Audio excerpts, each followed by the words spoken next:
dhambi zangu kuziosha.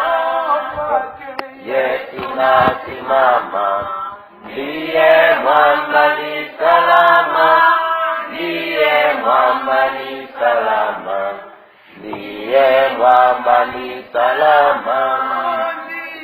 Yangu iwe ndefu, yeye unipa wokovu, mawimbi yakinipiga, nguvu zake ndiyo nanga. Yesu nasimama, ndiye mwamba ni salama, ndiye mwamba ni salama, ndiye mwamba ni salama.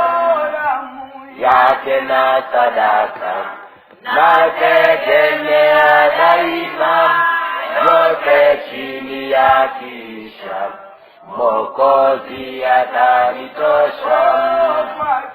Yesu nasimama, ndiye mwamba ni salama, ndiye mwamba ni salama, ndiye mwamba ni salama. Itwa hukumuni, rohoni nina amani, nikivikwa haki yake, sina hofu mbele zake. Yesu nasimama, ndiye mwamba ni salama, ndiye mwamba ni salama, ndiye mwamba ni salama. Yesu nasimama, ndiye mwamba ni salama, ndiye mwamba ni salama, ndiye mwamba ni salama. Baba, nakushukuru na kutukuza na kuinua katika jina lako Yesu Kristo. Asante kwa ajili ya nafasi hii iliyokubalika mbele zako tena, na kwa ajili ya muda huu ambao Mungu umetupatia kwa ajili ya ibada hii na kipindi hiki katika siku hii ya wanawake au ya wamama katika kanisa hili. Asante kwa sababu Mungu uko tayari kwenda kutuhudumia na uko tayari kwenda kusema nasi. Tunakualika Roho Mtakatifu ukapate kusema nasi. Tunaalika uwepo wako, tunaalika nguvu zako Mungu Baba katika ibada ya siku ya leo. Asante kwa ajili utakaso na rehema zako kupitia damu ya Yesu, ukapate kutuhudumia kwa mkono wako na kwa neema yako. Katika jina lako Yesu Kristo, Mungu ninakutukuza na kukuinua. Tuko tayari Baba, katufundishe na kusema nasi. Kwa jina la Yesu Kristo tunaomba na kushukuru. Amen. Pigia makofi Yesu Kristo. Ninakusalimu katika jina la Yesu Kristo. Tunamshukuru Mungu aliyetupa nafasi hii ya ibada hii siku ya leo tarehe 2 ya mwezi wa 4 na mwaka 2019. Tunaamini kwamba liko jambo ambalo Mungu ataenda kusema nasi na kwenda kufanya katika maisha yetu. Bwana Yesu asifiwe. Haleluya. Nashukuru sana uongozi kwa ajili ya kunipa nafasi katika ibada hii ya siku ya leo ya wamama, kwa ajili ya kusimama mbele yenu na kuja kuachilia kile ambacho Mungu ameweka ndani yangu. Wakati namuuliza Mungu somo gani la kwenda kusema nanyi na kwenda kuwafundisha, akawa amenipa somo linalosema vita ya nafasi kwa mwanamke. Ndio somo ambalo nataka tuende nalo. Vita ya nafasi kwa mwanamke.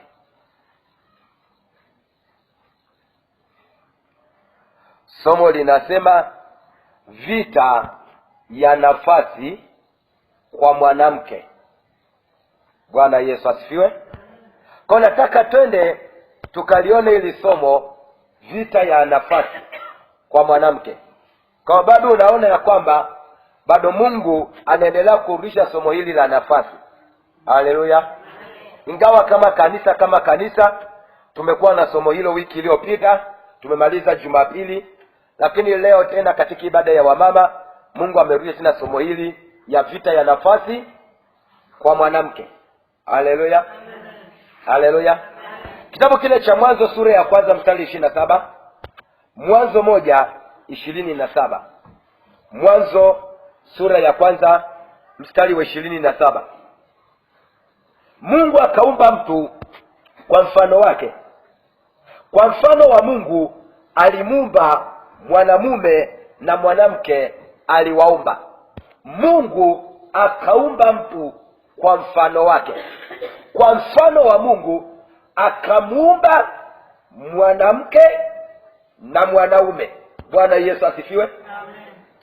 Okay. Kuna tofauti gani na mstari wa 26? Katika mstari 26 anasema Mungu akasema na tumfanye mtu kwa mfano wetu, kwa sura yetu, wakatawale samaki wa baharini na ndege wa angani na wanyama na nchi yote pia na kila chenye kutambaa kitambaacho juu ya nchi. Mungu akaumba mtu kwa mfano wake.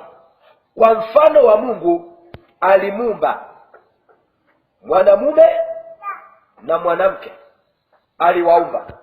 Kwa nini mistari igawanywe mara mbili? Mstari 26 anaeleza kwa habari ya uumbaji kwamba na tumfanye mtu kwa sura na kwa mfano. Bwana Yesu asifiwe. Kwa mstari 26 haelezi hawa watu wawili, mwanaume na mwanamke, ila mwanaume na mwanamke unakuta wanaelezwa mstari 20 ngapi? 27. Tuko pamoja? Kwa hiyo tunapozungumza huu mstari 27 anaeleza kwa habari ya nafasi, kwamba mwanaume ana nafasi yake katika ulimwengu wa roho na mwanamke ana nafasi yake katika ulimwengu wa roho. Sasa hapa, kwa sababu ni ibada ya wamama, nataka tupita kwenye eneo la nafasi kwa mwanamke. Bwana Yesu asifiwe. Amen. Haleluya. Amen. Okay. Kwa nini vita ila shetani, kwa nini anapambana na mwanamke? Na unapofuatilia masuala ya vita vya kiroho, kati ya watu ambao wanakutana na vita kubwa sio mwanaume, ni mwanamke. Kafanya utafiti wako, kati ya mwanaume na mwanamke, yupi anayekutana na vita kubwa sana katika maisha yake na katika ndoa?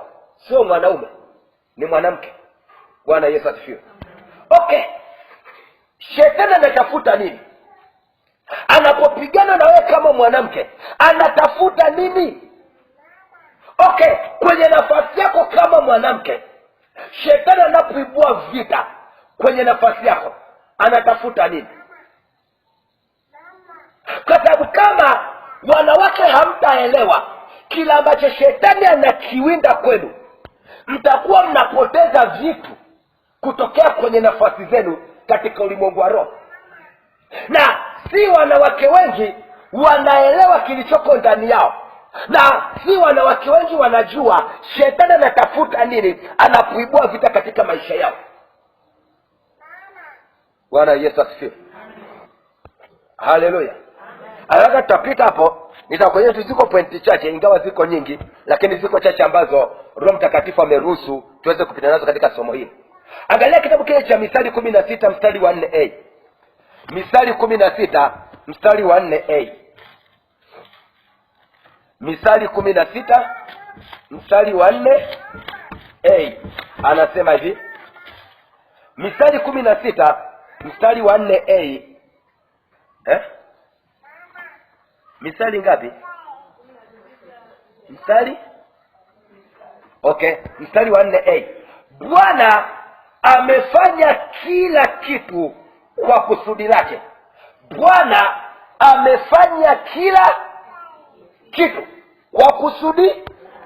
Kwa hiyo mwanamke ameumbwa kwa kusudi la nani? Mwanaume ameumbwa kwa kusudi la nani? Na vitu vyote vimeumbwa na Mungu kwa kusudi lake. Kwa kila kitu unachokiona duniani kimeumbwa kwa kusudi la Mungu. Haleluya. Okay. Vitu gani vilivyoumbwa kwa kusudi la Mungu? Kisoma Mwanzo sura ya kwanza yote ile, unakuta uumbaji na vitu pale vimeumbwa, maana sijui jua, mwezi, nyota, anga, mbingu, ardhi, wanyama, mimea, miti, sijui mwezi, nini na nini. Vitu vyote vile unavyoviona katika uumbaji wa sura ya kwanza kitabu cha Mwanzo, Mithali anasema kwamba Bwana amefanya kila kitu kwa kusudi lake.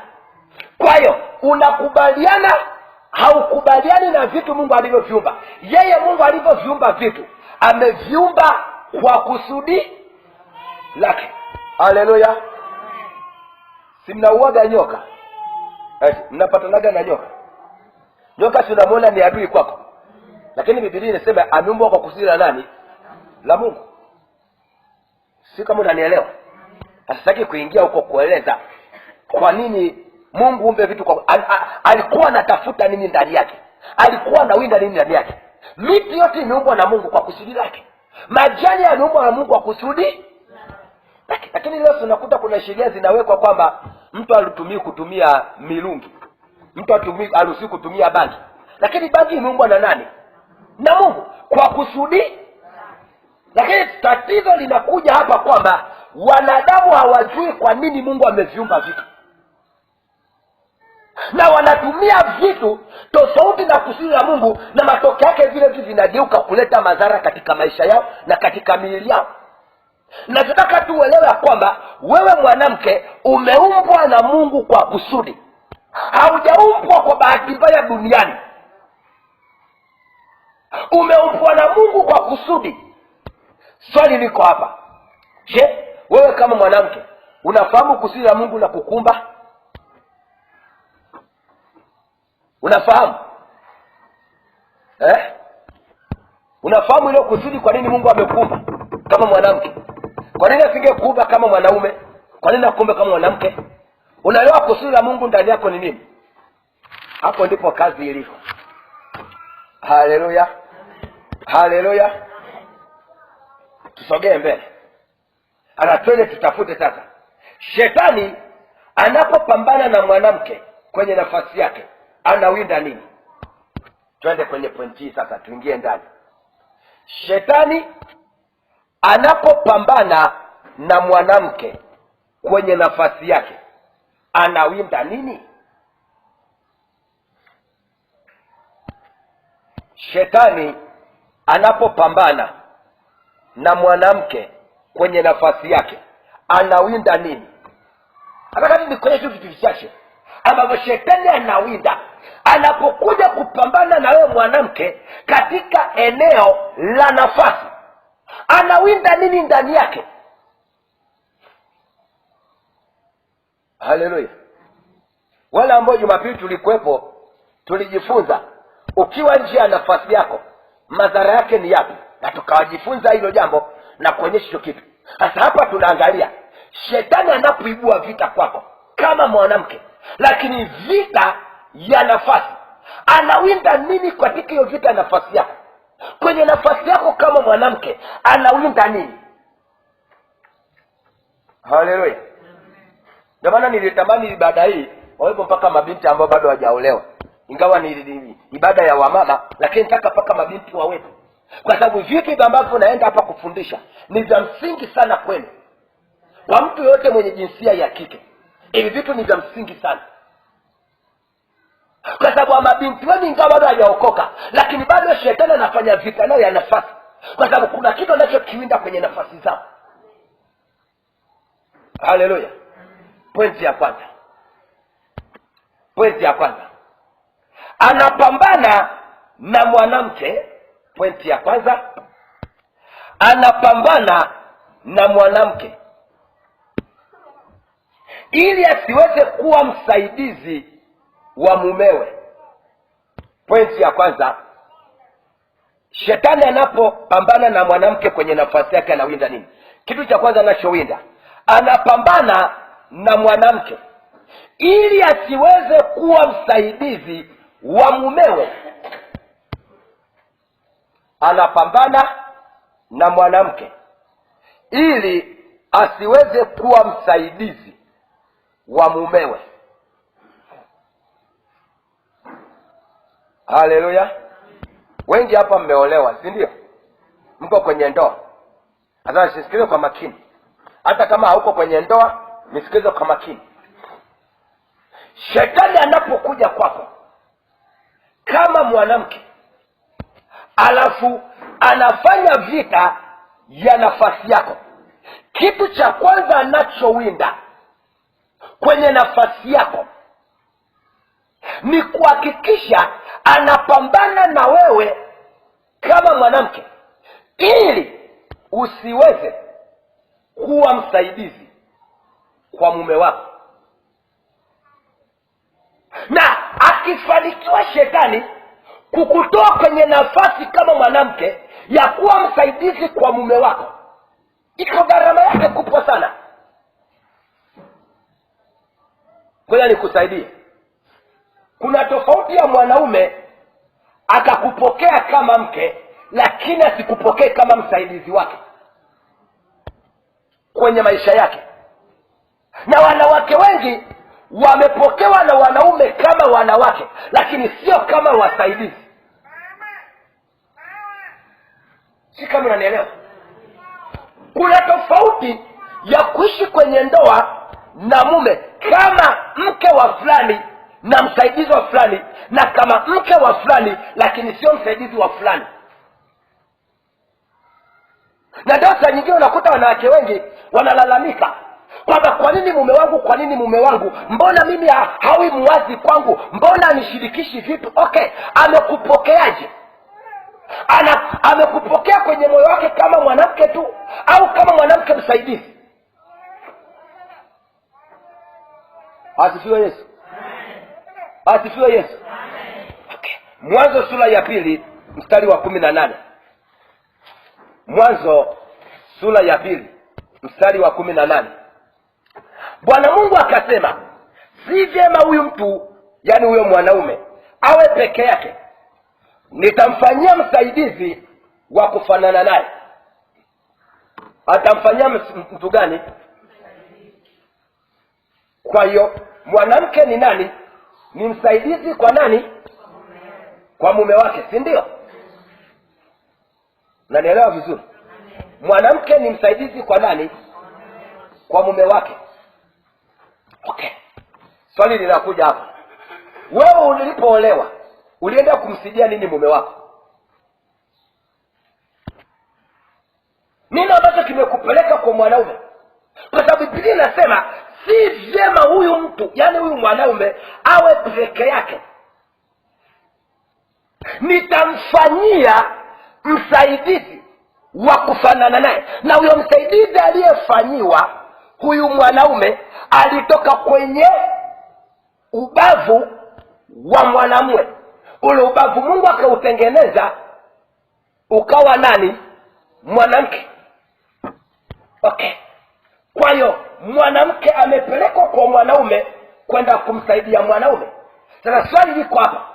Je, unapoolewa unaenda kumsaidia nini mume wako?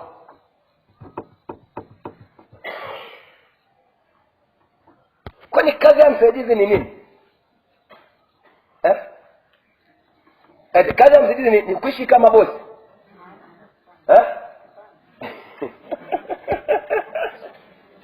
Anasema nitamfanyia msaidizi. Hajasema nitamfanyizia bosi. Anasema nitamfanyizia msaidizi wa kufanana.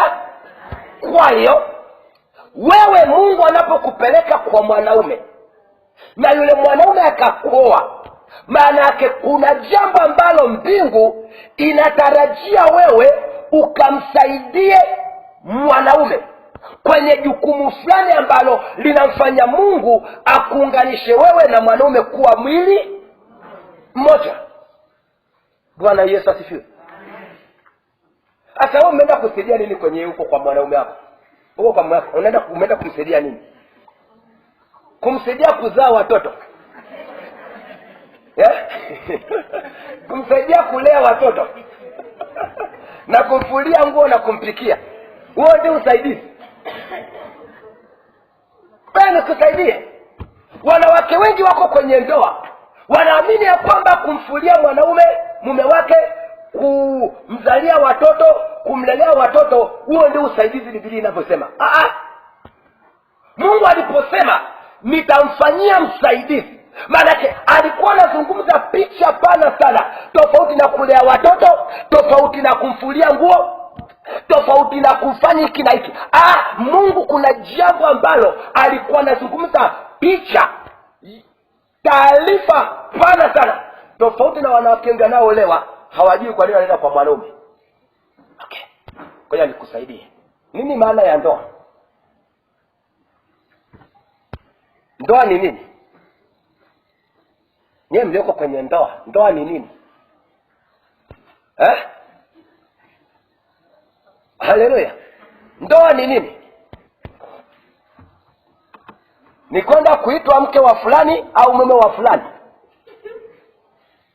kuitwa Mrs. fulani au Mr. fulani, ndio maana ya ndoa. Ndoa ni kitu gani? Kwa nini Mungu anamuunganisha mwanaume na mwanamke, anaunganisha kwenye ndoa? Ule muunganiko kati ya mwanaume na mwanamke na kuitwa wanandoa, nini kinachowaunganisha watu kuitwa wanandoa?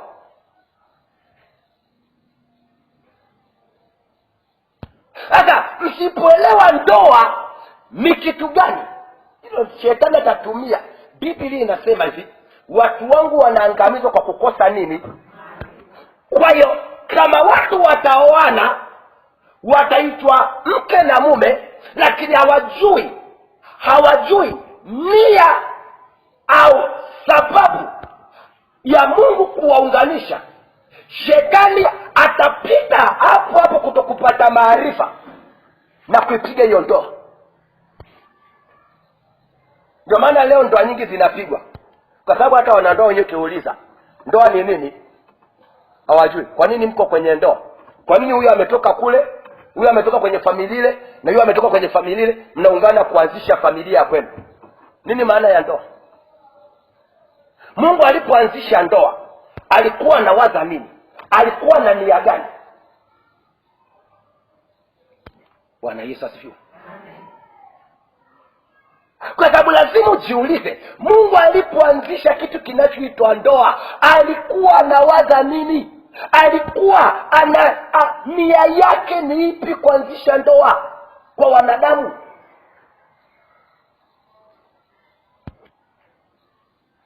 Hilo ni fumbo, lazima ujue, na mimi sikueleze, katafute.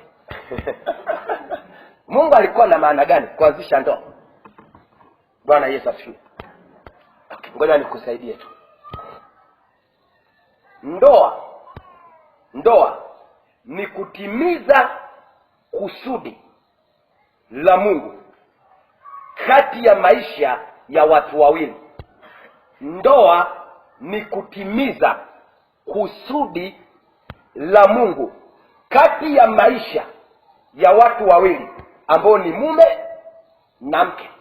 Kwa hiyo Mungu anapokutoa nyumbani kwenu na akakupeleka kwa mwanaume, mnapooana kuwa mwili mmoja, lengo lake Mungu, kuna kusudi kati ya huyu mwanamke na mwanaume. Wanatakiwa wanapoungana pamoja walitimize hilo kusudi. Tunaelewana? Mungu hajaunganisha tu kwa sababu ulikuwa unataka kuunganishwa. Ndani yenu katika muunganiko kama mke na mume, kuna kusudi la Mungu liko katikati yenu. Hata ni nyewe kuenda mbele za Mungu, nyewe kusudi ambalo mnatakiwa kulitimiza kama wanandoa ni nini? Kama mke na mume mnatakiwa kutimiza kusudi gani? Okay. Kwa sababu sio kila wanandoa wanatimiza kusudi la aina moja. Si kama unanielewa. Ndoa ya mtu A wana kusudi lao, ndoa ya watu B wana kusudi lao, ndoa ya watu C. Kila ndoa inayofungwa kuna kusudi ambalo Mungu anataka hao watu wawili wakalitimize wanapokuwa mwili mmoja. Na kuuliza swali, wewe Mungu alipokuunganisha na yule mwanaume aliyekuoa, mlitakiwa kwenda kutimiza kusudi gani? Au mnaishi tu patapotea ili mradi siku zinaenda na kuzana tu watoto huko ndani ya familia? Na ndio watu wengi Mungu aliunganisha kwa sababu kuna kusudi, lakini kwa sababu wameoana wajui kusudi la Mungu, wanaishi tu ili mradi wanaishi. Na nisikilize pointi hii, kama hamjui kusudi la Mungu kwenye ndoa yenu, Mungu hatahusika kwa asilimia zote na hiyo ndoa. Kwa sababu kinachomfanya Mungu ahusike na ndoa yenu ni lile kusudi la kwake mnapoliishi na kulitumikia.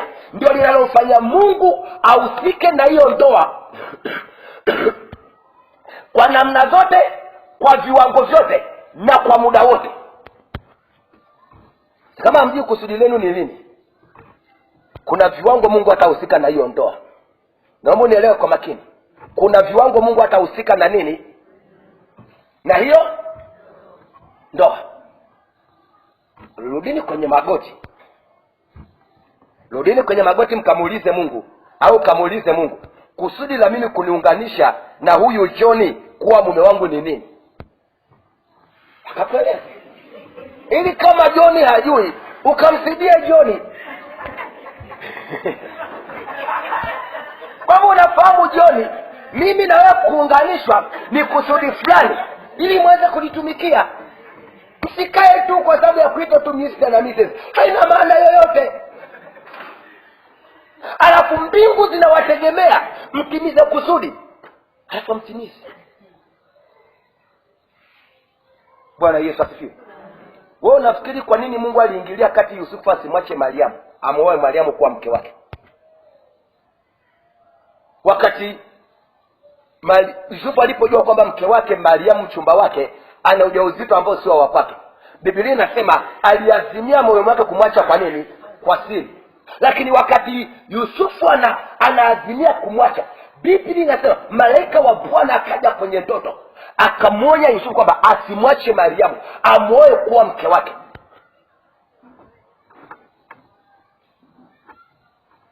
Kwani Mungu alishindwa kumwacha Yusufu akaendelea na maisha yake? Lakini kulikuwa na kusudi kati ya Yusufu na Mariamu. Ndio maana Mungu ililia ambane Yusufu kwamba Yusufu, ukiondoka usipomchukua mwanamke utaharibu kusudi la sisi kukuunganisha wewe na nani? Na Mariamu. Na kusudi lao kubwa ni nini? Kumpitisha Yesu. Haleluya. Mimi sijajua kusudi la wewe na mume wako ni nini kwenye ndoa. Kwa hiyo Shetani anapofanya vita na mwanamke kwenye nafasi, kitu anachowinda ni kuhakikisha huyu mwanamke asiweze kuwa msaidizi kwa nani? Kwa mume wake. Na kwa hiyo nafikiri Mungu alishindwa kumwacha Adamu akaishi peke yake. Lakini kuna jukumu ambalo Adamu alipewa. Wakasema liko wapi? Mwanzo sura ya 2 mstari wa 15. Mwanzo 2:15. Bwana Mungu akamtoa huyo mtu, manake Adamu, akamweka katika bustani ya Edeni ailime na kuitunza. Kwa hiyo kuna kazi ambayo Adamu alipewa. Sasa naomba nisikize kwa makini. Kuna kazi ambayo Adamu alifanyaje? Alipewa. Lakini ile kazi, Mungu alipomtazama Adamu, akaona Adamu kwa miaka mingi ile kazi inamzidi. Ndio maana ikabidi amtafute mtu atakayesaidiana naye, atakayemsaidia Adamu kutimiza kusudi la kuwepo kwenye bustani ya Edeni. Ndio maana mwanamke anaitwa msaidizi. Sio, mnaelewa? Maana kuna jambo liko kwa mume wako, unatakiwa kwenda kumsaidia mweze kulitimiza. Lakini leo unakuta mwanamke anaingia kwenye ndoa anaweza kupanga ya kwake.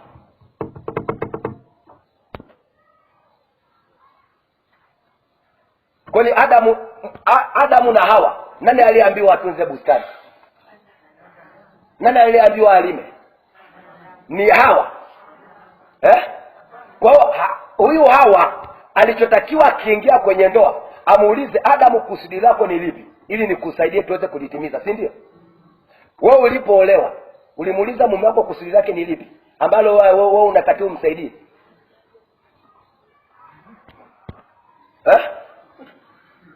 Ndio sasa nyingine unakuta mwanaume ni mchungaji, alafu Mungu anataka mpe msaidizi wa kumsaidia kwenye huduma ya uchungaji. Anaamua kukutafuta huko, anasema huyu nikimuunganisha na huyu anaweza akamsaidia kwenye huduma ya uchungaji. Anakuchomoa kule, anakuingiza kwa huyu mwanaume. Unafika unamkuta mume wako ni mchungaji, alafu unamwambia unajua sasa hivi biashara ya kuchunga kuwa mchungaji mtatena naye, unatakiwa ukafanye biashara ili ndoa hapa tuelewane, lazima ufanye biashara, achana na masuala ya uchungaji. Na ndio watu wengi, wanawake wengi, anamkuta mume wake ana kusudi ambalo anataka kulitimiza, akifika na vuruga ile kusudi, anaingiza la kwake yeye, alafu mnataka Mungu atembee na hiyo ndoa. Mungu ipatake tembea na hiyo ndoa? Ndio maana wewe unaitwa msaidizi. Kuna jukumu la utakiwa kwenda kumsaidia mume wako. Haleluya, haleluya. Sijajua wewe ulienda kwenye ndoa kumsaidia mume wako kwenye eneo gani? Kusudi gani ambalo mnatakiwa kwenda kulitimiza wewe na mume wako kabla ya kuondoka hapa duniani? Liko kusudi. Bwana Yesu asifiwe. Bwana Yesu asifiwe. Liko kusudi. Sasa inategemea ni kusudi gani. Sababu ya pili. Sasa hiyo mimi siwezi nikaingia kwa undani sana kueleza, kwa sababu sijajua kilichoko ndani ya mume wako. Mume wako amebebeshwa kusudi la aina gani ambalo wewe unatakiwa kwenda kumsaidia ili mlitimize. Kwa maana siwezi nikaingia kwa undani. Haleluya. Siwezi nikaingia kwa undani kwa sababu sijajua. Wewe Mungu amekupeleka kwenda kumsaidia mume wako katika eneo lipi? Siwezi nikaingia kwa undani kwa sababu sijajua. Ni wewe kumuuliza Mungu, kwenda mbele za Mungu, kupiga magoti ukamuuliza Mungu. Sababu ya pili. Shetani anapopambana na mwanamke kwenye nafasi yake, anawinda nini?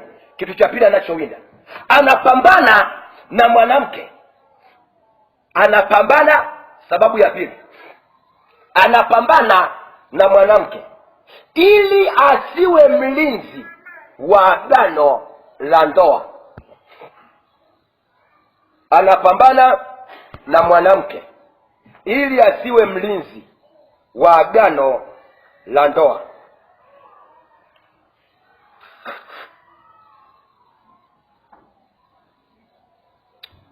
Bwana Yesu asifiwe. Sasa hali yangu haiko sawa, kwa hiyo mnisamehe tu. Haleluya. Ni mapambano tangia Jumapili tumetoka hapa. Tumekuwa kwenye vita vikubwa sana kwenye ulimwengu wa roho, kwa sababu ya mashetani aliyokuwa amefunga watu. Haleluya. Anapambana na mwanamke ili asiwe mlinzi wa agano la ndoa. Hebu sema agano la ndoa. Nani anayetakiwa kulinda agano la ndoa? Mwanamke.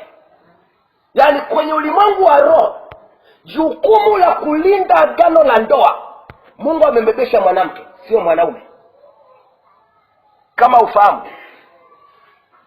Yaani jukumu la kuwa mlinzi wa agano la ndoa limebebeshwa kwa mwanamke. Na wewe kwamba ndoa ni agano, sio kwa pamoja. Ndoa ni nini? Ni agano. Malaki sura ya 2 mstari wa 14. Malaki 2:14. Ndoa ni agano. Malaki 2:14 Biblia inasema hivi: lakini ninyi mwasema, ni kwa sababu gani? Ni kwa sababu Bwana amekuwa shahidi kati ya wewe na mke wa ujana wako uliyemtenda mambo ya hiana, angawa yeye ni mwenzako na mke wa agano lako. Nachotaka kuona kwamba ndoa ni agano kati ya watu wawili. Tunaelewana? Ndoa ni nini?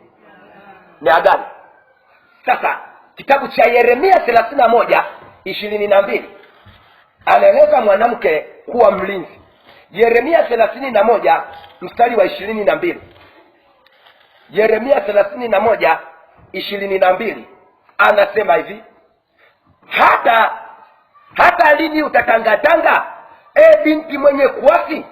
Kwa maana Bwana ameumba jambo jipya duniani, mwanamke atamlinda mwanamume.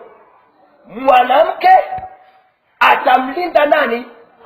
Biblia haisemi mwanaume atamlinda mwanamke.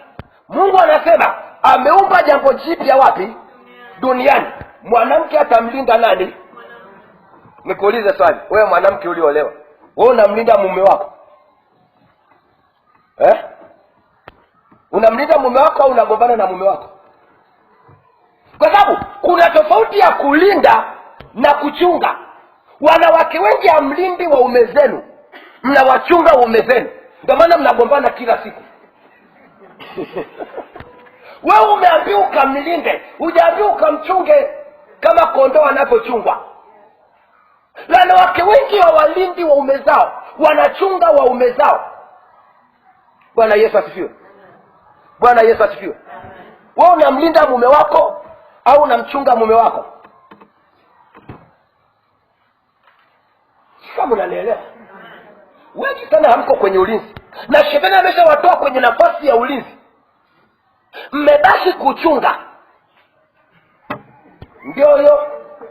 Akija saa 1:30. Mmetoka wapi? Mmetoka wapi? Mbona leo umechelewa? Ulikuwa unaongea na nani kule barabarani nimekuona? Wewe unachunga. Hujaambiwa ukachunga, utagombana. Kwa sababu wewe ukamchunga mwanadamu. Wewe Mungu amekumba. Biblia inasema Mungu ameumba jambo jipya. Mwanamke atamlinda, hajasema mwanamke atamchunga mume wake, atamlinda mume wake. Na unacholinda kwa mume, unalinda agano la ndoa. Kwa sababu maisha yenu wewe na mume wako yamebebwa ndani ya agano. Watoto wenu mnaowazaa kwenye familia wamebebwa ndani ya agano. Kazi za mikono mnazofanya kama wanandoa zimebebwa ndani ya agano. Sasa umeona makosa? Wewe unamchunga mwanaume, haulindi agano. Kwenye agano ndipo wewe na mume wako maisha yenu yapo. Kwenye agano ndipo watoto wenu waliko. Kwenye agano ndipo kazi zenu zilipo. Kwenye agano ndipo ndoto zenu za maisha zilipo. Kwenye agano ndipo kuliko na kusudi la Mungu kwenye maisha yenu. Umeona kosa mnachokilinda? Kama unanielewa, naomba ufahamu wako na akili yako iwe hapa. Unisikilize kwa makini. Hili ni jambo la msingi sana. Ukielewa kile Mungu anachozungumza, ukaenda kukifanyia kazi, hicho kilio unacholia, hayo mateso unayopitia kama mwanamke kwenye ndoa au kwenye familia, hautayaona tena. Unapitia kwa sababu hauelewi. Ndoa ni agano. Biblia inasema Mungu ameumba jambo jipya. Mwanamke atamlinda mume, atalinda agano la ndoa. Kwani kilichokupeleka kwa mwanaume ni nini? Si ndoa? Na kuuliza sasa, kilichokupeleka kwa mwanaume ni nini? Si ndoa? Uko pale kwa sababu ya nini? Ya ndoa. Kwa unatakiwa ulinde lile agano la nini? Ndoa. Ndoa ni agano. Na shetani akikutoa wewe mwanamke, akakutoa kwenye nafasi ulinzi, ukashindwa kulinda agano la ndoa, ni rahisi atamchukua mume wako, ni rahisi atawateka watoto wako, ni rahisi atazifunga kazi zenu za mikono kama wanafamilia au wanandoa. Kwa sababu hivyo vitu viko ndani ya agano. Kwa usipolinda agano la ndoa, kuna vitu shatapokonya ndani ya agano la ndoa. Wewe endelea kumchunga mume wako, alafu unaacha kulinda agano la ndoa.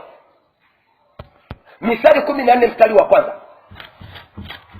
Misali 14 mstari wa kwanza. Kila mwanamke aliye na hekima hujenga nyumba yake, bali aliye mpumbavu huibomoa kwa mikono yake mwenyewe. Mwanamke aliye na hekima anajenga nini? Atunaelewa maana ya nyumba. Nyumba hapa inaelezwa si ile nyumba unayoishi. Si ile nyumba unayokaa kule nyumbani na mume wako. Anapozungumza nyumba, hii tafsiri hapa kwamba kila mwanamke aliye na hekima hujenga nyumba yake. Anaeleza kitu kinachoitwa ndoa. au familia. Haleluya. Kwa hiyo mwanamke anajenga ndoa na familia yake kwa kutumia kitu gani? Hekima. Hebu sema hekima. Lakini ukikosa hekima ukawa na upumbavu, Biblia inasema utaibomoa nyumba yako kwa mikono yako mwenyewe. Nikuulize swali, wewe unajenga ndoa au unabomoa ndoa? Kama mwanamke, wewe kama mwanamke unajenga familia kwako au unibomoe hiyo familia?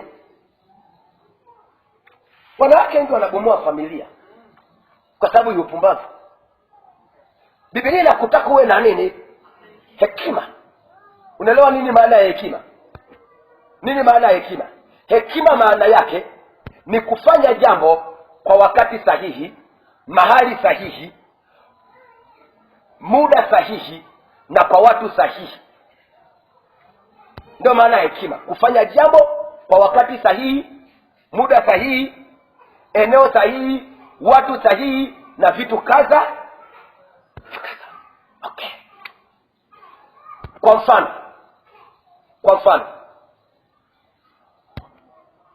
mume anapotoka kwenye shughuli zake za mikono, akirudi nyumbani, wewe kama mwanamke unatakiwa ufanye nini?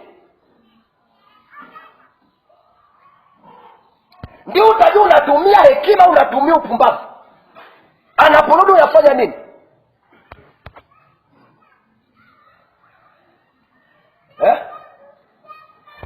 Akirudi mume wako unafanya na ametoka kwenye shughuli zake au ametoka safarini. Kosa kubwa ambalo wanawake wengi wanalifanya, mume akiingia tu nyumbani anabebeshwa majukumu. Tunahitaji pesa, hamna hiki na hiki. Hapa utengenezi unabomoa. Kwa sababu huwezi ukajua ya kwamba mume wako aliporudi ndani ufahamu wake kwenye akili amebeba kitu gani. Lazima hekima kuongoze kwamba je, niongee naye au nimwache kwanza apumzike mpaka baadaye kidogo ndio nimsemeshe. Yaani mtu ameingia tu ndani ndio amekaa tu kwenye koshi. unajua matokeo yanasema ngoja nakuja, anaamua kutoka zake anaenda kukaa huko. Kwa sababu hekima inakuongoza kuongea na mtu, kujua wakati wa kuongea na mtu na wakati wa kutokuongea na mtu. Ndio maana Biblia inasema kila mwanamke aliye na hekima. Bwana Yesu asifiwe. Okay, unaenda kwenye eneo la biashara au eneo la kazi za mume wako. Umetoka nyumbani kule umeenda eneo la kazi zake. Lazima ukatumie hekima. Wewe unamkuta mume wako hiyo kwenye jukumu la kazi, hapo namwambia acha kwanza hiyo kazi unayofanya, nataka tuongee kwanza, nina haraka sana. Sasa kuna vitu vingine saa nyingine unafikaga, sikueleza ya kwamba si na yafahamu, kwa sababu saa nyingine tunakaga kwenye maeneo ya kazi za watu, unakuta mke wake akija anachoongea unajua huyu mwanamke ana hekima au ana upumbavu. Yaani hekima haimuongozi kwamba je nizungumze naye au je niongeeje naye, nimtoe hapa kuzungumza naye. Anamtoa kama vile ni mtumwa wake. Wala nikusaidie. Siku zote mume wako akisha kuona umemvunjia heshima katikati ya watu waliokusanyika nao, usitegemee kwamba atakuheshimu tena. Kwa lazima kama mwanamke muombe Mungu akupe nini? Hekima ya kukaa na mume wako. Bwana Yesu asifiwe. Si unajua kama mwanaume ana madhaifu, ameyapata wapi? Mwanzo naeleza. Mwanamke hakuchomolewa kitu kwenye mwili. Aliyechomolewa kitu kwenye mwili ni nani? Mwanaume alichomolewa ubavu. Kwa mwanaume amebaki na udhaifu. Ndio maana hakuna mwanaume aliyekamilika hata siku moja, hutampata kwenye dunia. Kwa sababu mwanaume ana udhaifu, kuna kitu kimetolewa kwenye mwili wake. Kwa hiyo Mungu anapokupeleka kule ni wewe kwenda kufumika pale palipo na nini? Na udhaifu. Tuko pamoja? Sio kama unanielewa? Yeye yule hajakamilika, kuna kitu kimechomolewa huko ndani kwake. ndicho kikatengenezwa wewe ukatokea wewe. Ndio maana saa nyingine kuna watu wanafanya makosa. Sasa Mungu naomba nipe mume aliyekamilika. Nakwambia hayo maombi atada. Hakuna mbingu itakayojibu hayo maombi. Kwa sababu utatembea dunia nzima, hakuna mwanaume aliyekamilika. Wanaume wote wana mapungufu. Wote, hakuna aliyekamilika. Na utampata kwenye dunia. Hayuko. Kwa sababu mwanaume alitolewa kitu kwenye mwili wake. Tunaelewana? Tunaelewana? Okay. Swali lingine linakuja hapa. Wewe unajua udhaifu wa mume wako? Na unautumiaje udhaifu wa mume wako? Kama fimbo ya kumchapia au kama sehemu ya kumsaidia aweze kukamilika? Wanawake wengi wanatumia udhaifu, akishajua mume wake ana udhaifu, anaitumia udhaifu kama fimbo. Na hili ni kosa sana kubwa mbele za Mungu. Sikiliza. Nyewe hamjuagi Mungu anapofanya kazi. Mungu ndiye anayefahamu mume wako. Tuko pamoja eh? Ila wewe hujafahamu kipindi kile ulipokuwa unataka kuolewa, wewe uko hujui mume wako ni yupi. Lakini Mungu yeye ndiye anayejua kwamba mume wako ni fulani. Kwa hiyo kuna vitu Mungu alikuficha kipindi kile cha uchumba. Na ndio maana Mungu si mara nyingi, yaani ni mara chache sana, inategemea ni ufahamu wa huyo binti anayetakiwa kuolewa. Wengi sana Mungu wanawafichaga udhaifu wa kijana anayetakiwa kumuoa. Kwa sababu Mungu anajua kwamba akisha kuonyesha udhaifu wake, wewe ukakubali kuolewa naye. Kwa Mungu anajaribu, anaficha, lakini mkishaingia kule ndani ndio Mungu anafunua udhaifu wake. Alafu wengi anasema, yaani ningelijua kipindi kile unanichumbia kwamba una tatizo hili, haki ya Mungu nisingekubali kuolewa na wewe. Ndio maana Mungu alikuficha, kwa sababu alijua kwamba usingekubali. Ndio maana akakuficha. Ndio maana ulipoolewa umekuwa mke wake, Mungu anaweza kufunua. Na hajakufunulia ili uanze kutuma mashambulizi uko sijui na malalamiko na nini. Amekufunulia ili wewe usaidie kufunika udhaifu wake, usionekane huko nje. Bwana Yesu asifiwe. Haleluya. Msijali udhaifu wako wa mume wako. Inawezekana udhaifu wake ni kuvaa nguo, hajui kuvaa nguo. Sigombane naye. Saidili akitoka kule nje watu wamuone kwamba anajua kuvaa. Kumbe yule sidiani wewe yeye hajui hata kuvaa. Kwamba nguo ipi na nguo ipi anavaa. Au wewe unajua kwamba mume hajui kuvaa. Ndio maana mwanamke kama utajiweza kumsaidia mume wako, atakuwa kituko kwenye jamii. Na mara nyingi atakayeshutumiwa sio mwanaume, ni mke wake. Kwamba mke wake, mimi siku moja kanisani, mchungaji ameenda amevaa nguo, kumbe nguo imechanika, ametoka nyumbani kwa mke wake, mke wake haona.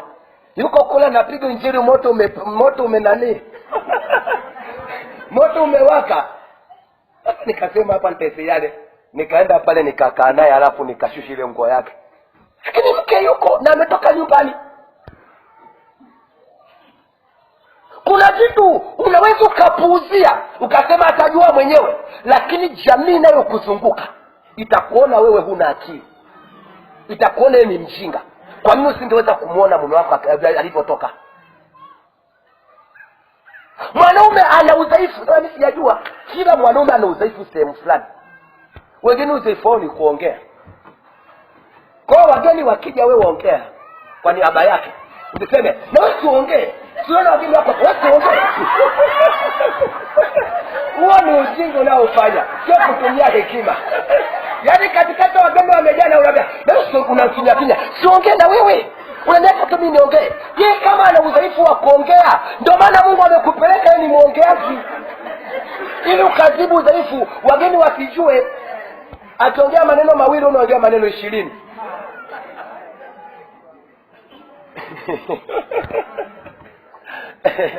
Yesu asifiwe.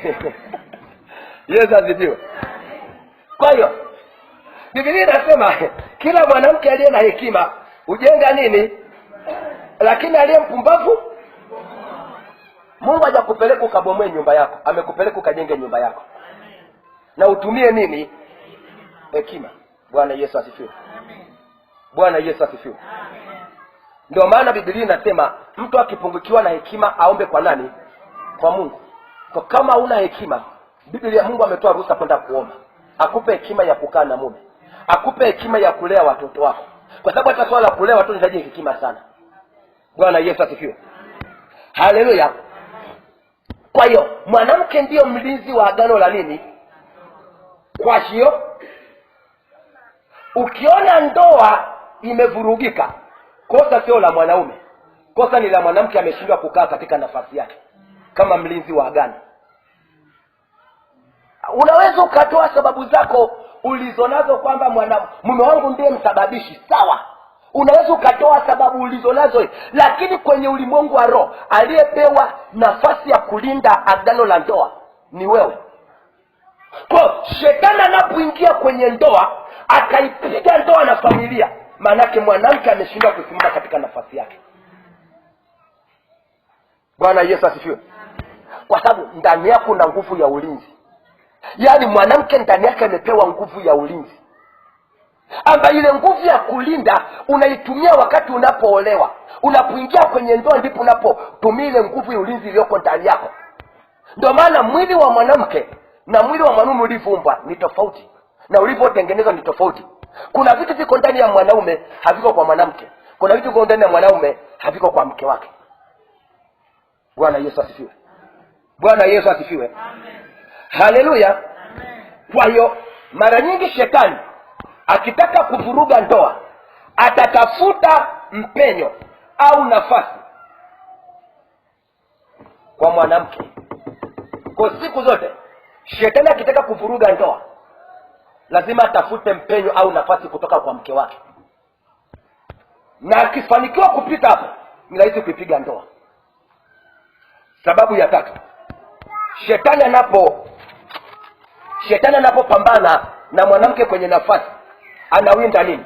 Kitu cha tatu anachowinda ni hiki: anapambana na mwanamke ili asiweze kuwa muombaji, muombolezaji. Kitu cha tatu ambacho shetani anachopambana na wewe kwenye nafasi yako, anapambana na mwanamke ili asiweze kuwa muombaji, muombolezaji.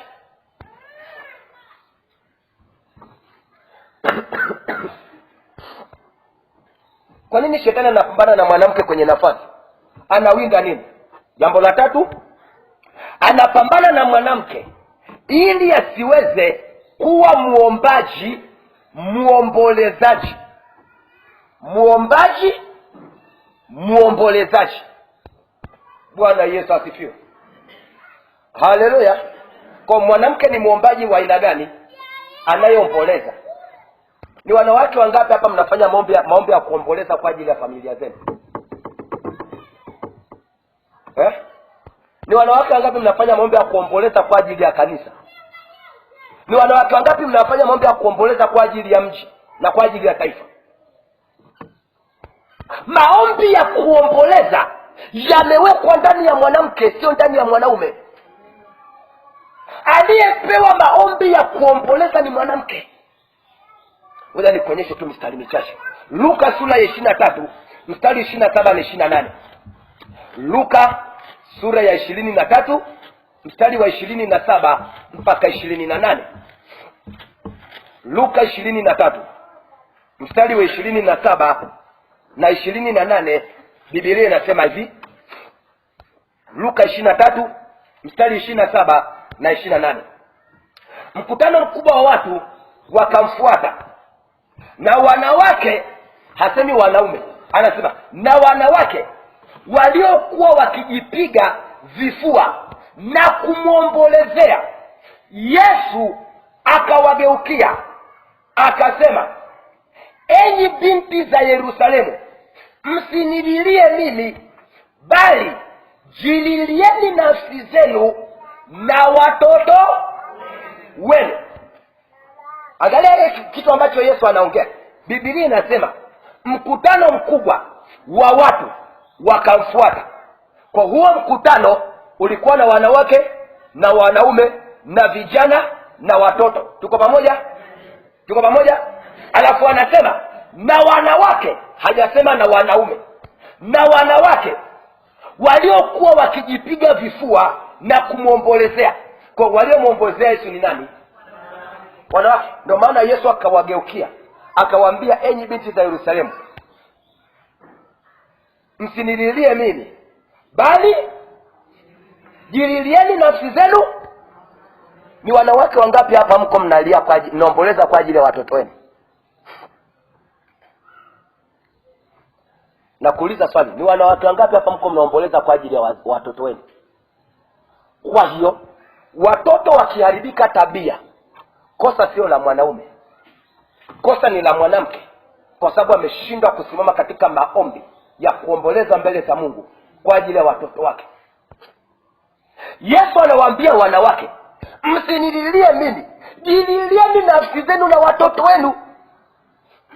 Angalia Yeremia sura ya 9 mstari wa 17 mpaka wa 21. Uone jambo hapa anavyosema. Yeremia 9 sio 19 samani. Yeremia sura ya 9 mstari wa 17 mpaka wa 21. Yeremia sura ya 9 mstari wa 17 mpaka 21. Anasema, Bwana wa majeshi asema hivi, fikirini ninyi mkawaite wanawake waombolezao. Hajasema mkawaite wanaume waombolezao. Anasema Bwana anasema mkawaite wanawake waombolezao. Kwa nini?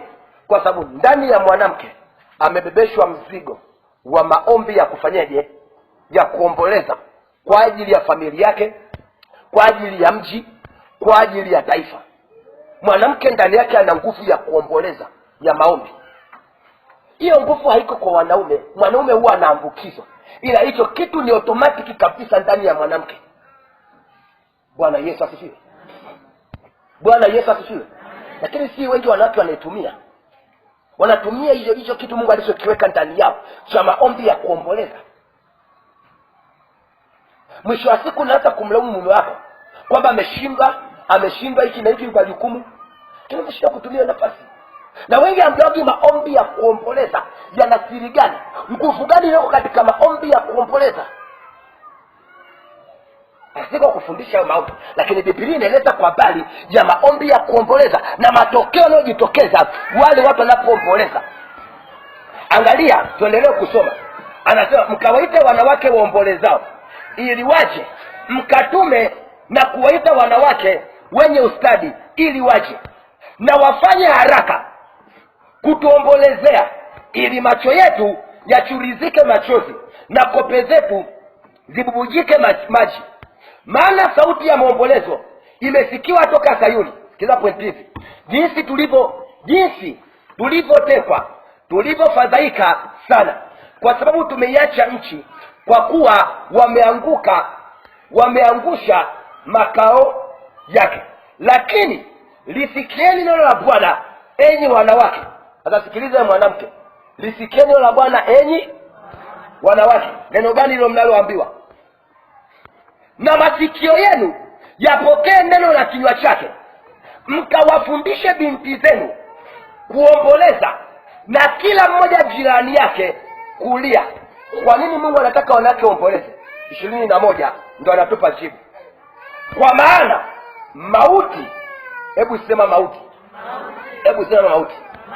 Anasikiliza, anasema kwa maana mauti imepandia madirishani mwenu, imeingia majumbani mwenu, ipate kuwakatilia mbali watoto walio nje na vijana katika nchi yako. Kwa nini Mungu anataka wanawake waomboleze? Kwa sababu mauti imeingia ndani ya nyumba. Kwa hiyo nisikilize, kama mwanamke hauna utaratibu wa kuomboleza, kufanya maombi ya maombolezo kwa ajili ya familia yako, kuna vitu vitaingia kwenye nyumba yako na vitaanza kuwatesa na kuwavuruga watoto wako. Biblia inasema mauti imeingia madirishani. Angalia, inawatafuta wana watoto. Haleluya. Kwa hiyo unapokuta kwenye familia watoto wameharibika tabia, watoto hawana mwenendo mzuri, kosa ni la mwanamke. Ameshindwa kusema katika nafasi ya kufanya maombi ya kuomboleza. Wanawake wengi mnabaki tu kushutumiana. Unaacha kusimama katika nafasi yako, kufanya maombi, kuomboleza kwa ajili ya familia yako, kuomboleza kwa ajili ya watoto wako, kuomboleza kwa ajili ya ndoa yako. Unabaki kuweka vikao. Havitakusaidia. Kuna nguvu ya maombi iko ndani yako ya kubadilisha mazingira, lakini umeshindwa kuitumia. Ni mara ngapi wanawake mko hapa, mume wako ni mlevi, mume wako ni kahaba, umefanya maombi ya kuomboleza mbele za Mungu ili Mungu ambadilishe? Ni mara ngapi? Kosa kubwa unalolifanya, unaenda kumtangaza kwa marafiki zako, unaenda kumtangaza kwa majirani. Haitakusaidia. Ungeelewa nguvu ya maombi ya maombolezo yaliyoko ndani yako, yana uwezo wa kugeuza chochote kile kilichoshindikana. Maombi ya maombolezo yana uwezo wa kugeuza chochote kile unachotaka, lakini wengi mmeshindwa kutumia hiyo nafasi. Bwana Yesu asifiwe. Bwana Yesu asifiwe.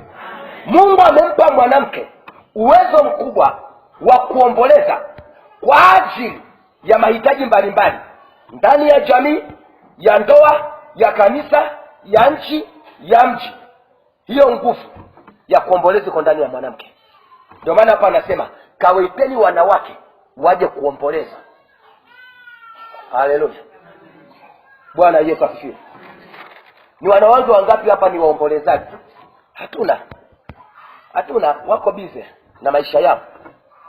Unapoona mambo hayajakaa vizuri au maovu yanazidi, ujue wanawake hawako kwenye nafasi zao za kuomba kama waombolezaji. Narudia, unapoona mambo hayajakaa vizuri au maovu yanazidi, ujue wanawake hawako kwenye nafasi zao za kuomba kama waombolezaji. Na nisikilizeni, kama wanawake hamtaomboleza, hamtafanya maombi ya kuomboleza kwa ajili ya kanisa, kuna vitu ndani ya kanisa havitaenda, na kuna vitu vingi vitafanyika ndani ya kanisa, kwa sababu kanisa limekosa wanawake waomboleza. Limekosa. Nani yuko tayari kuja kuomboleza kwa ajili ya kanisa? Yale mnaoona yanayotokea makanisani, yale mnaoona kwa watu wanaokuja kusali kanisani, wanaoyafanya, tabia walizonazo, mienendo walionayo, nani yuko tayari kuja kuomboleza kanisani kwa ajili ya kanisa? Kitu kiko ndani ya wanawake. Bwana Yesu asifiwe. Bwana Yesu asifiwe. Omboleza mbele za Mungu kwa ajili ya tabia mbaya unazoziona kwa watoto wako au kwa mume wako. Muombe Mungu kwa maombi ya kuomboleza. Tatizo ni kwamba watu wengi hawajuagi aina za maombi. Ziko aina nyingi sana za kumwomba Mungu. Kati na mojawapo ya maombi ni maombi ya kuomboleza, na Mungu aliyaweka kabisa kwenye Biblia, maombi ya kuomboleza, na yana faida zake. Kuna maombi ya kuuliza, yana faida zake. Kwa nini uulize?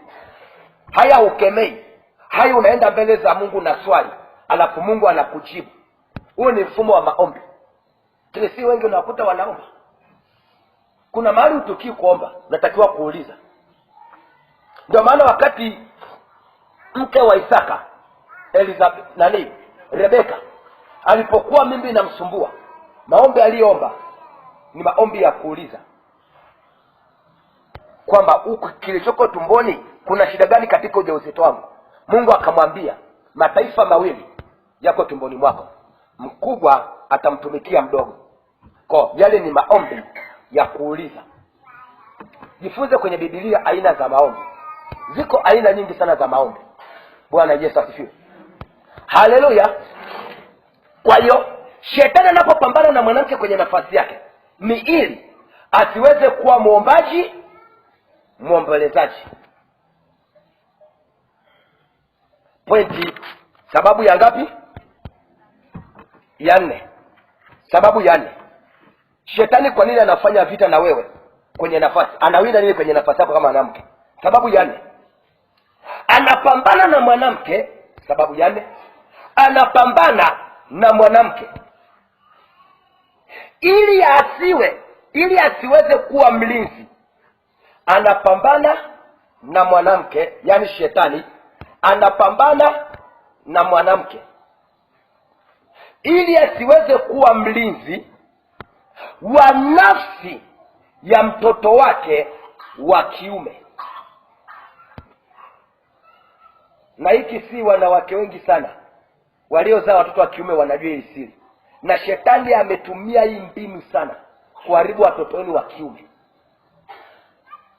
Sababu ya nne, kwa nini shetani anapambana na wewe katika nafasi ya mwanamke? Sababu ya nne ni hii: anapambana na mwanamke ili asiweze kuwa mlinzi wa nafsi ya mtoto wake wa kiume. Ili asiweze kuwa mlinzi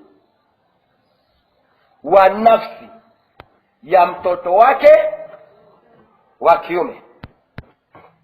Nafsi ya mtoto wake. Nyewe wa mama ambao mna watoto wa kiume, wale watoto ambao bado hawajaolewa, hasa si wale watoto walioolewa, waliooa sio watoto wale watoto ambao bado hawajaoa. Tuko pamoja?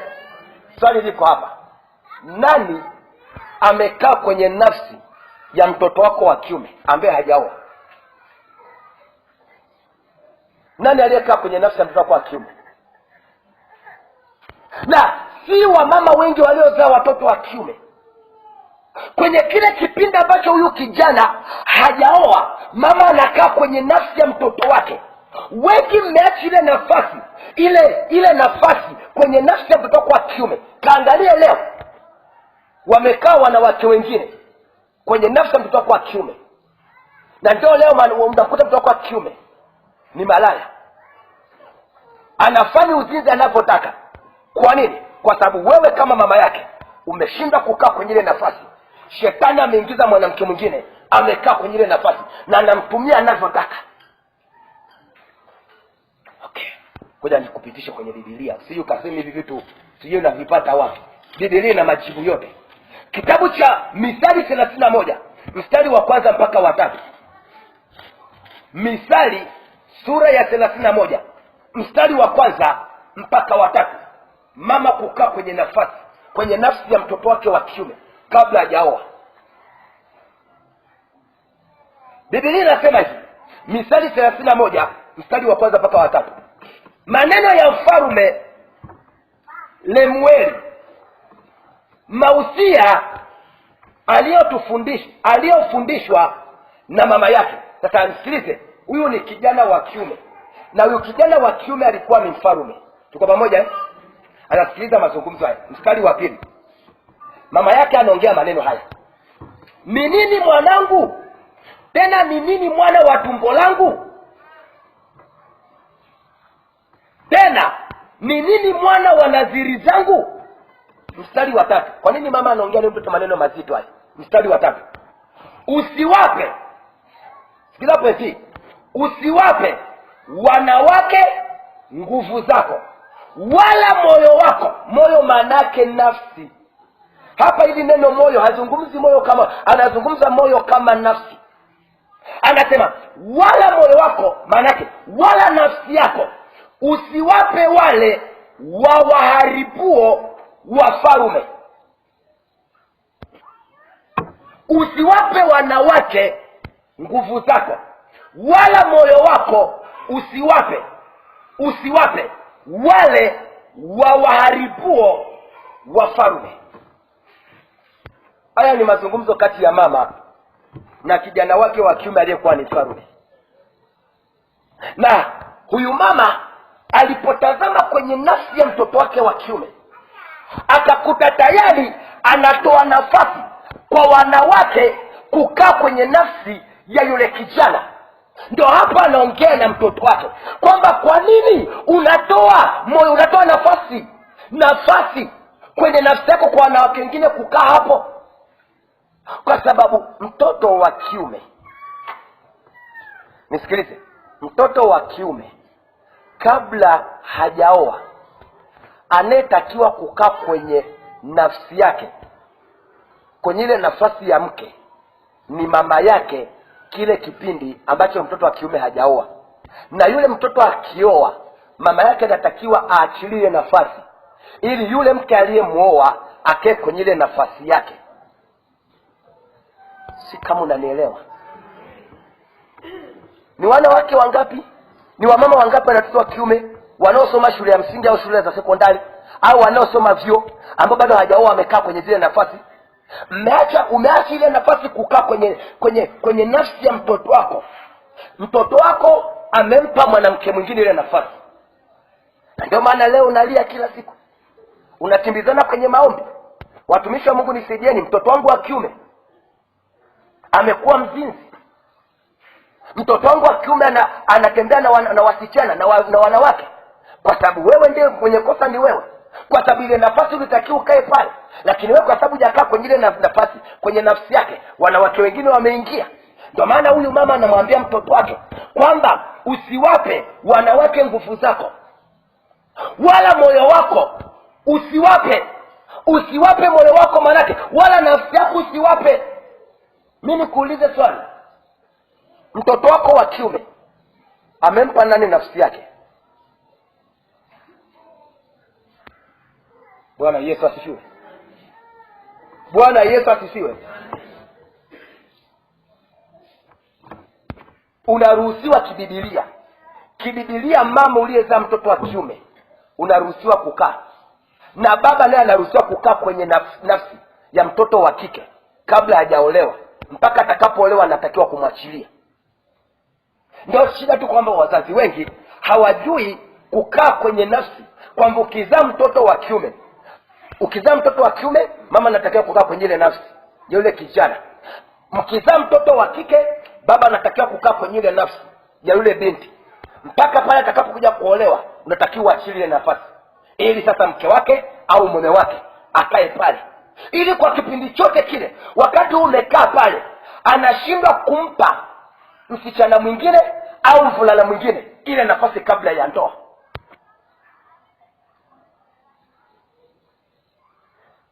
Okay. Hujaelewa? Ngoja nikuulize kuhalisia tu wa maisha. Mtoto wa kiume rafiki yake wa karibu ni nani kati ya baba na mama? Nakuuliza swali, mtoto wa kiume rafiki yake wa karibu sana ni nani kati ya baba na mama? Na mtoto wa kike rafiki yake mkubwa ni nani? Wewe unaelewa kwa nini? Au nyewe nafikiria ni mambo ya ulimwengu wa mwili? Haya ni mambo ya kiroho, yanazungumza kwa sura ya nafasi. Ndio maana mtoto wa kike rafiki yake ambaye anaweza akaongelea na kupiga story naye sio mama yake, ni baba yake. Haleluya. Ndio maana baba anaposhindwa kumsikiliza binti yake, binti yuko tayari kwenda kutafuta baba mwingine au kwenda kutafuta mtoto mwenye jinsia ya kiume, na akawa rafiki yake wa karibu, wala sio baba yake. Si kama unanielewa? Lazima hivi vitu muelewe. Unaruhusiwa kabisa na Mungu, wewe mama, kukaa kwenye nafsi ya mtoto wako wa kiume mpaka pale atakapokuja kuoa. Ndio unatakiwa muachilie ili mke wake akae hapo. Mwanamke, natakiwa ukae kwanza kwenye nafsi ya mtoto wako wa kiume kabla ya kuoa, ili hiyo nafasi isichukuliwe na wasichana au na wanawake wengine na kumharibu. Tuko pamoja? Kwa hiyo unapomwona kijana wa kiume anaharibiwa na wasichana, ujue mama yake ameshindwa kutumia ile nafasi na ameiacha. Ndio maana wale wengine wanaitumia kumharibu mtoto wake wa kiume. Ni watoto wangapi kwenye familia kwako ambao ni wa kiume wanaharibiwa na wanawake wengine au mabinti wengine, kwa sababu umeshindwa kusimama katika ile nafasi? Bwana Yesu asifiwe. Bwana Yesu asifiwe. Umeelewa? Kuna mtu anajiuliza swali, sasa nitakaaje? Sio kwamba unaingia na mwili wako mzima kule ndani.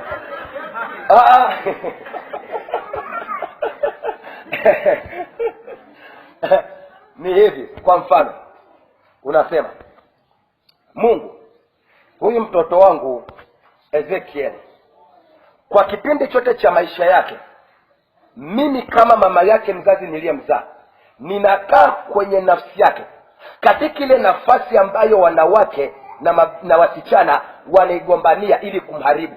Mimi ninakaa pale kwa kipindi chote mpaka atakapokuja kuoa.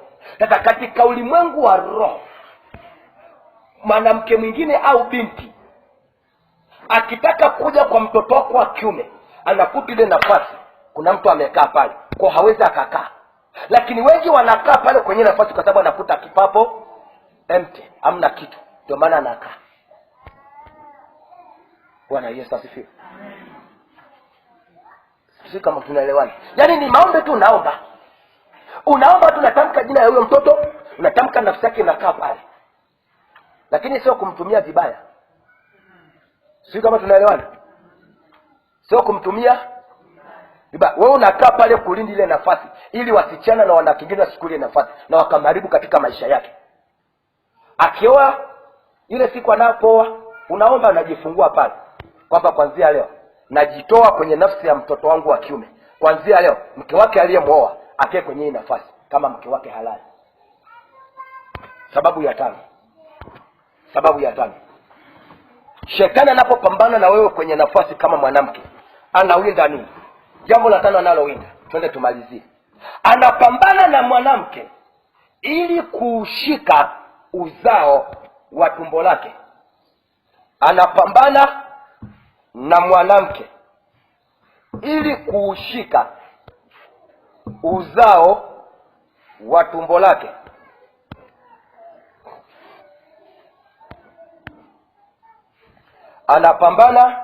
Sababu ya 5, anapambana na mwanamke ili kushika uzao wa tumbo lake. Bwana Yesu asifiwe. Haleluya. Kitabu cha Mwanzo sura ya 3 mstari wa 15. Mwanzo 3:15. Nami nitaweka uadui kati yako na huyo mwanamke, na kati ya uzao wako na uzao wake.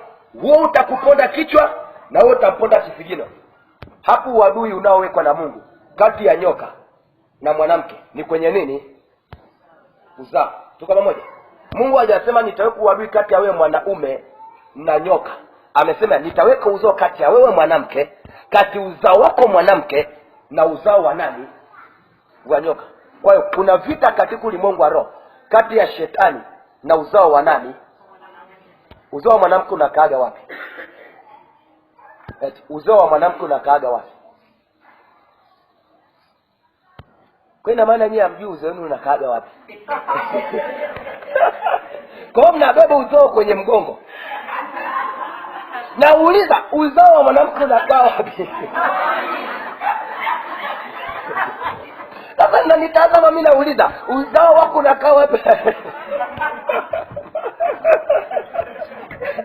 Inawezekana uzao wako uko mgongoni, kwa unabeba watoto kwa mgongoni.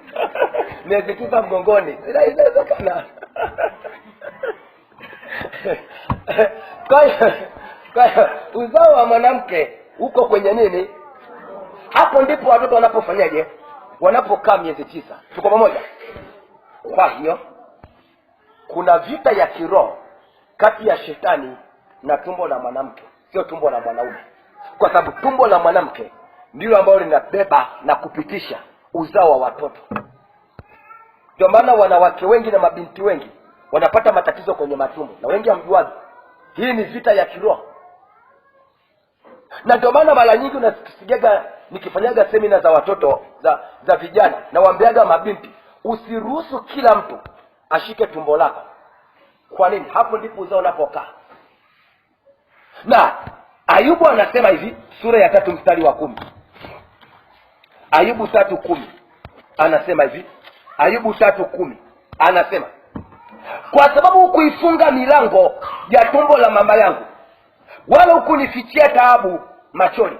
Kwa sababu hukuifunga milango ya tumbo la mamangu. Kwa hiyo ndani ya tumbo la mwanamke kuna milango. Haleluya.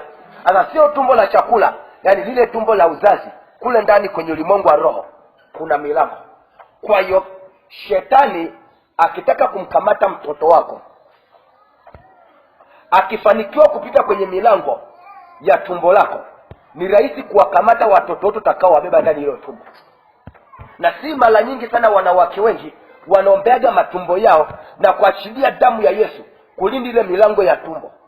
Ayubu anasema, anamwambia Mungu, kwa nini ukuifunga milango ya tumbo la mama yangu? Anachojaribu kutueleza kwamba ndani ya tumbo la mwanamke au ndani ya tumbo la binti kuna milango kule ndani, na ile milango ndiyo inayotumika kupita kwenda kumkuta mtoto akiwa kule kwenye tumbo la uzazi.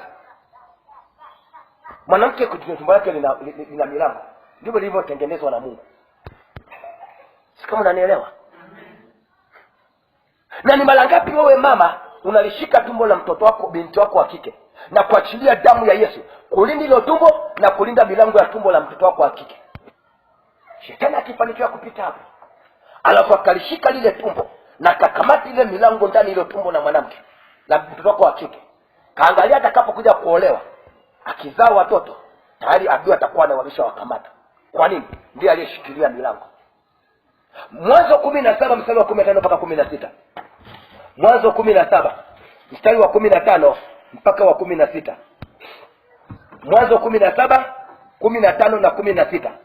Mungu akamwambia Ibrahimu, Sarai mkeo hutamwita jina lake Sarai, kwa kuwa jina lake litakuwa Sara, nami nitambariki, na tena nitakupa mwana kwake.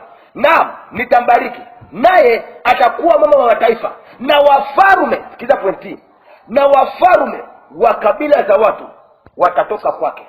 Kwa hiyo tumbo la Sara litapitisha watoto gani?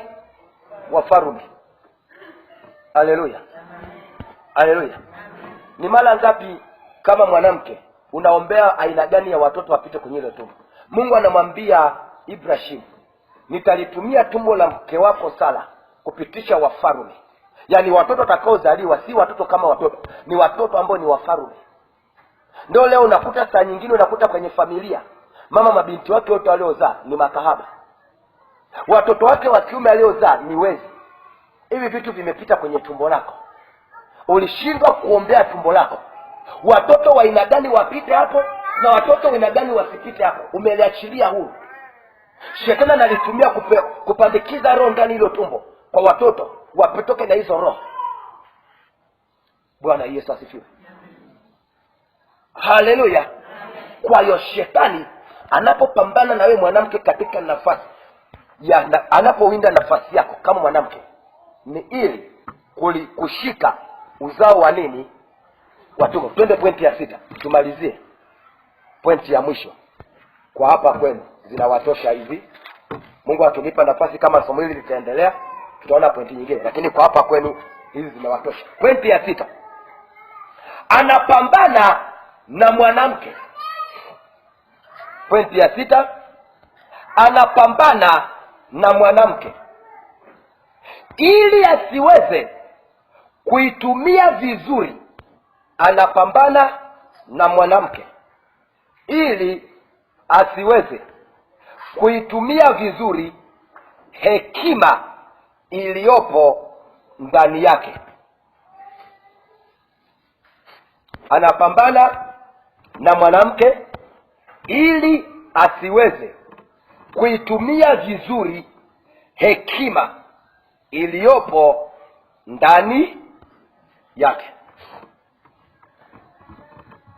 Ili asiweze kuitumia vizuri hekima iliyopo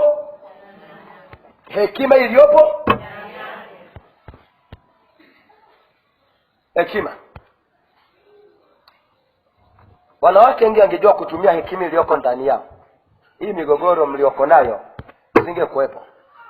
Lakini migogoro mingi inajitokeza kwenye familia na kwenye ndoa kwa sababu mwanamke ameshindwa kutumia hekima iliyoko ndani yake. Hekima, una hekima kubwa sana iko ndani yako, inaweza kumgeuza mume wako akawa mtu mzuri au mtu mbaya. Bwana Yesu asifiwe. Ngoja nikusaidie kama ujuaje. Mwanaume hana nguvu ya kumgeuza mwanamke anavyotaka. Mwanamke ana nguvu ya kumgeuza mwanaume akawa vile anavyotaka yeye, kama ufahamu.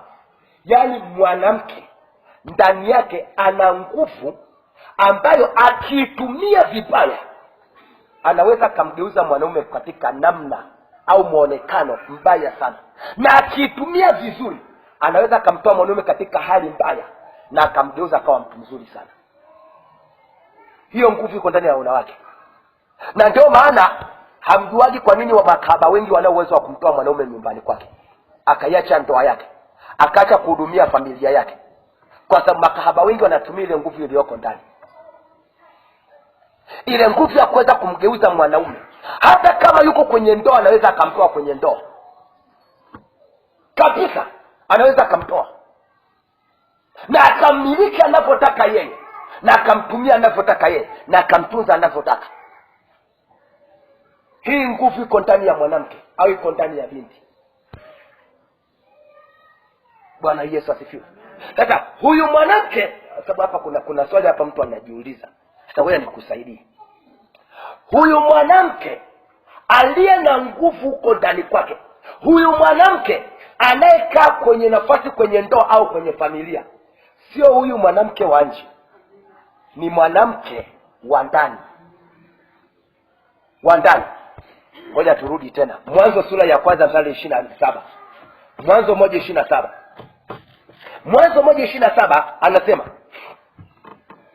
Mungu akaumba mtu kwa mfano wake, kwa mfano wa Mungu alimuumba, mwanaume na mwanamke. Kwa Mwanzo 1:27 Mungu anamuumba mwanaume na mwanamke. Tuko pamoja eh? Mwanzo 2, twende Mwanzo 2. Mwanzo 2 mstari wa 20 na 1 na 22. Twende mpaka 23. Mwanzo 2:21 mpaka 23. Bwana Mungu akamletea Adamu usingizi mzito, naye akalala. Kisha akatoa ubavu wake mmoja, akaufunika nyama mahali pake, na ule ubavu, sikiza pointi, na ule ubavu aliutoa katika Adamu, Bwana Mungu akaufanya mwanamke. Mungu akaufanya nini? Kwa kuna wanawake wa aina ngapi? Mwanzo sura ya kwanza kuna mwanamke anaumbwa. Mwanzo sura ya pili kuna mwanamke anatoka kwenye nini? Ubavu wa mwanaume. Si kama unanielewa? Mwanaume huwezi ukakuta mwanaume sura ya kwanza na mwanaume sura ya pili. Mwanamke, kuna mwanamke wa sura ya kwanza na kuna mwanamke wa sura. Mwanamke wa sura ya kwanza hakutoka kwenye ubavu. Mwanamke wa sura ya pili ndiye aliyetoka kwenye ubavu. Haleluya. Haleluya. Maana yake ni nini? Maana yake ni nini? Mwanamke anayetakiwa kukaa kwenye hizi nafasi tulizoongea zote hizi ni mwanamke yupi? Wa sura ya kwanza au sura ya pili? Umefeli mtihani. Umepata 0.0. Mwanamke wa sura ya pili ndiye anayekaa na mume wake kulala kitanda kimoja. Mwanamke wa sura ya kwanza ndiye aliyebebeshwa jukumu la ndoa na familia. Haya maeneo yote niliyokueleza, kulinda, kuwa msaidizi, kulinda agano la ndoa, sijui kutumia hekima nini na nini, huyu ni mwanamke wa sura ya kwanza. Sio mwanamke wa sura ya pili, ni mwanamke wa sura ya kwanza. Lakini anamtumia huyu mwanamke wa sura ya pili aliyetoka kwenye nini? Ubavu. Okay. Ngoja nikusaidie. Mwanamke anayetakiwa kuona chochote kinachokuja kizuri au kibaya kwa mume wake na kwenye ndoa yake ni mwanamke wa sura ya kwanza. Si kama unanielewa? Kama wewe utabaki tu mwanamke ukatumia haya macho, hautaona chochote. Kumbe kesho mume wako ameandaliwa kutekwa. Lakini kwa sababu wewe utumii, yule mwanamke wa ndani yako amelala, hafanyi kazi yoyote. Matokeo yake utamtazama tu mwanaume wako amekuja, amesafiri, kesho anatekwa, unaanza kulia. Ulitakiwa uone kinachopangwa kwa mume wako kabla kijatokea, kwa sababu wewe ni mlinzi. Mungu anasema nimeumba jambo jipya, mwanamke atamlinda mume wake. Kazi ya mlinzi ni nini? Mlinzi yuko ni uwezo wa kujua hatari inayokuja kwa bwana wake kabla haijatokea. Bwana Yesu asifiwe. Bwana Yesu asifiwe. Si kama unanielewa? Hapo unaona wanawake wa aina mbili. Sura ya kwanza kwa mwanamke aliumbwa na Mungu, na sura ya pili yuko mwanamke aliyetoka kwenye nini? Kwenye ubavu.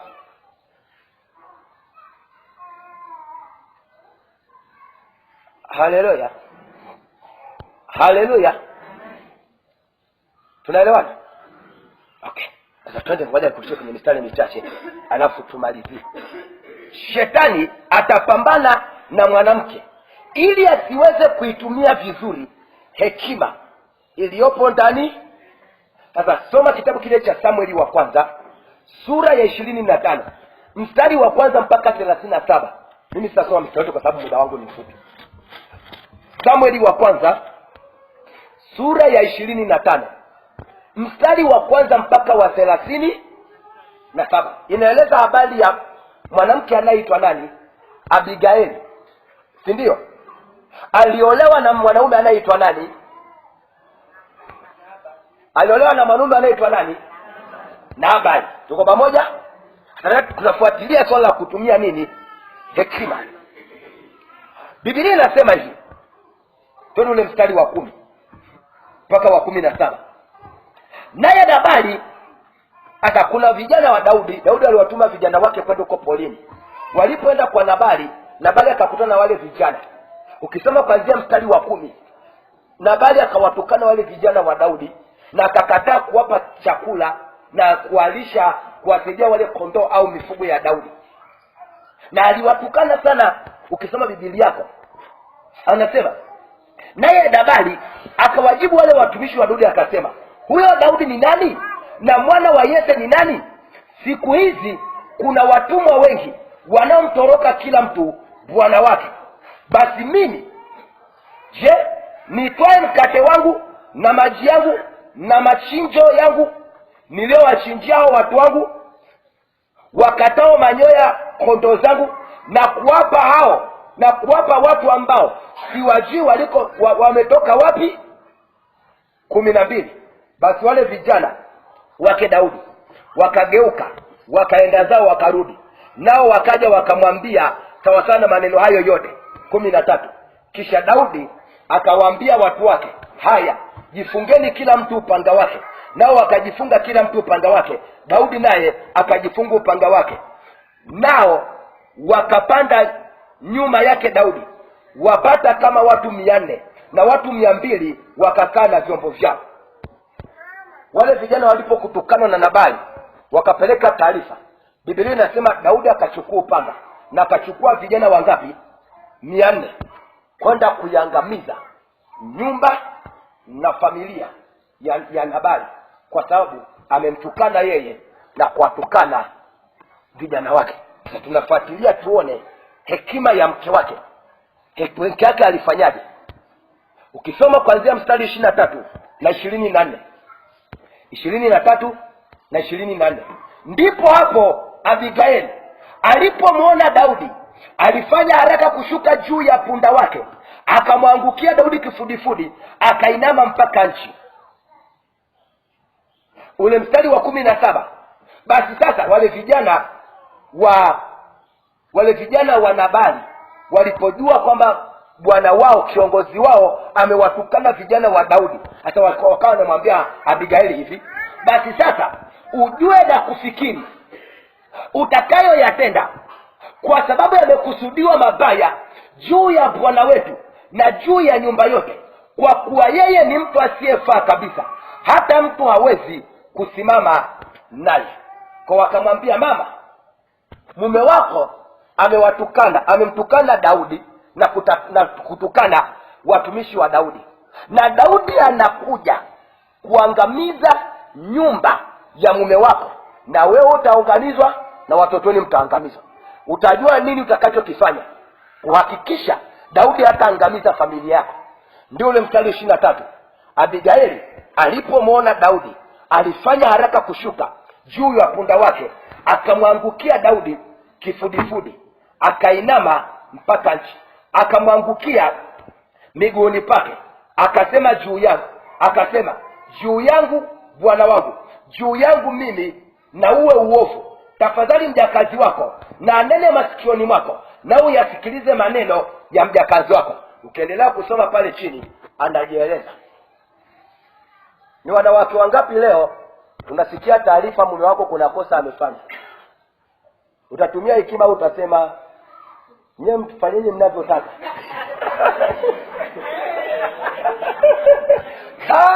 kama amefanya hivyo, wala mimi sijui, nyewe fanyeni mnavyotaka wenyewe.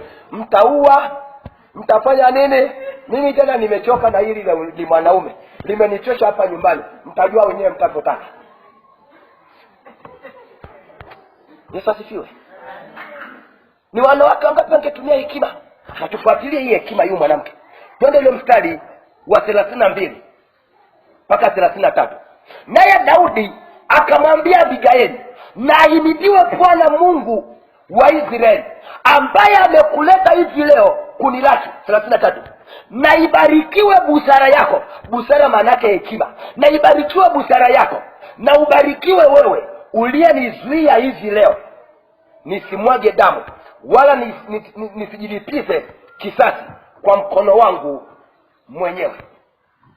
Kwa hiyo kilichofanya Abigaili na nyumba yake siangamizwe ni hekima iliyokuwepo ndani ya nani?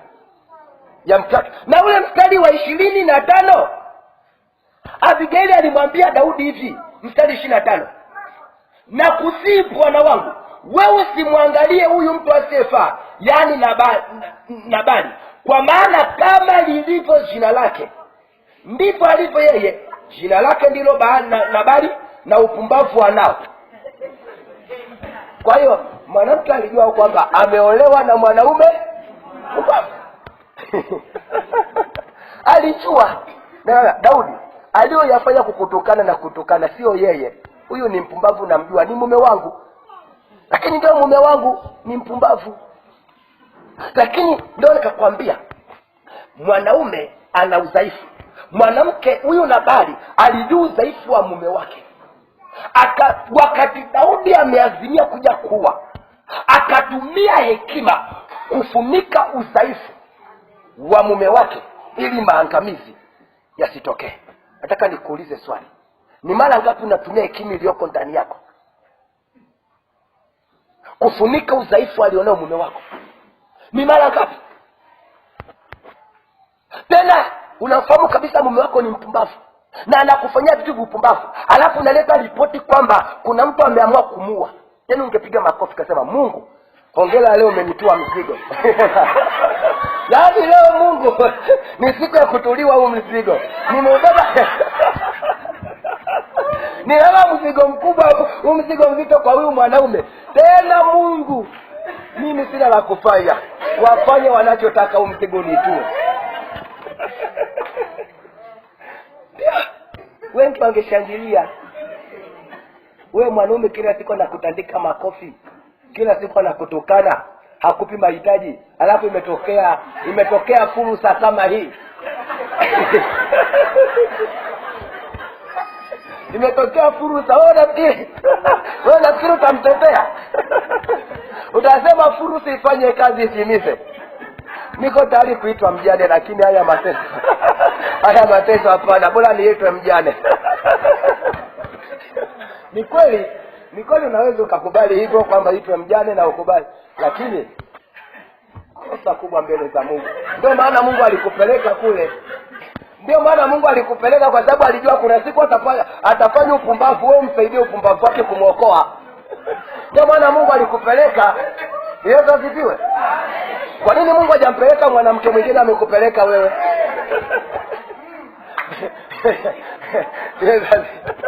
Kwa nini Mungu amekupeleka wewe? Anajua wewe unazo hiyo nguvu. Unachokifua cha kumkinga. Yesu asifiwe. Unafikiri ni uongo? Leo hii Mungu akaleta taarifa akawasema kwamba uko tayari ni muue mume wako. Wengi watasema, Mungu, ulijuaje kwamba hili jambo nilikuwa na waza siku nyingi, ulijuaje? Ulijuaje Mungu kama nilikuwa na waza kweli hivi jambo? Lakini nilishindwa tu mimi kuchukua sheria kwa sababu serikali itanibana.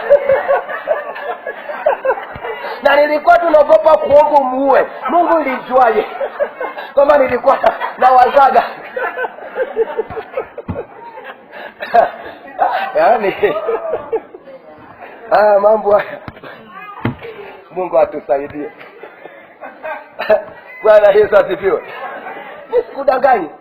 Kuna mama hapo kwenye ndoa, ni Mungu angetoa hiyo tangazo. Kama vile alipokuja kwenye ndoto akamwambia Suleiman, omba lolote unalotaka. Wewe unafikiri ungeomba lipi? Yaani la kwanza lingekuwa ni hilo. La kwanza kwamba Mungu, nasema nisemaje? Niombe lolote ninaloomba Mungu. Niko tayari kubeba watoto lakini siko tayari. Huyu baba, Mungu niko tayari tumpumzishe. Ungeomba hivyo kweli, wengi wangeomba. Wengi wasingeomba kwamba Mungu mgeuze. Bwana Yesu asifiwe. Haleluya. Wakati naandaa somo, nilikuwa nataka kufundisha jinsi mwanamke anapotakiwa kuombea familia na ndoa yake. Kwa sababu nakuta wanawake wengi hawajui kuomba. Sasa nikafikiri hilo somo, lakini baadaye Roho Mungu akageuza. Akasema nenda akazungumzia kwa habari ya vita, kwamba shetani akiwina nafasi zao anawinda nini. Wanawake wengi hawajui kuomba. Ndio maana uume zenu wameshindwa kubadilika, kwa sababu hujui jinsi ya kumuombea. Wengi sana hamuombi ila mnalalamika. Kuna tofauti ya kuomba na kulalamika. Habakuki alifanya kosa kubwa sana. Biblia inasema alipoona uovu, dhuluma, chuki katika mji aliokuwa anaishi, badala ya kuomba akawa analalamika kwamba Mungu huoni, Mungu huoni. Mungu akanyamaza kimya. Sura ya 2 ndipo alipokubali, akasema nami nitasimama katika zamu yangu nione lile ambalo Mungu ataniambia na habari za kulalamika wangu. Aliposimama katika nafasi ya kuomba, ndipo Mungu akamsemesha kwamba andika hiyo njozi. Sura ya kwanza Habakuki alikuwa analalamika na Mungu alinyamaza kimya. Sura ya 2 alipoomba, Mungu akazungumza. Wewe nikusaidia. Wanawake wengi kwa sababu ya kupata majeraha ya ndoa kutoka kwa waume zao, imefika wakati hawaombi tena mbele za Mungu, ila wanalalamika mbele za Mungu. Nasikiliza, Mungu atakujibu sawa sawa na kulalamika kwako, lakini huwezi ukapata matokeo. Mungu anajibu maombi, hajibu malalamiko. Kajifunze kitabu cha Habakuki. Soma Habakuki sura ya 1 na Habakuki sura ya 2. Bwana Yesu asifiwe. Haleluya.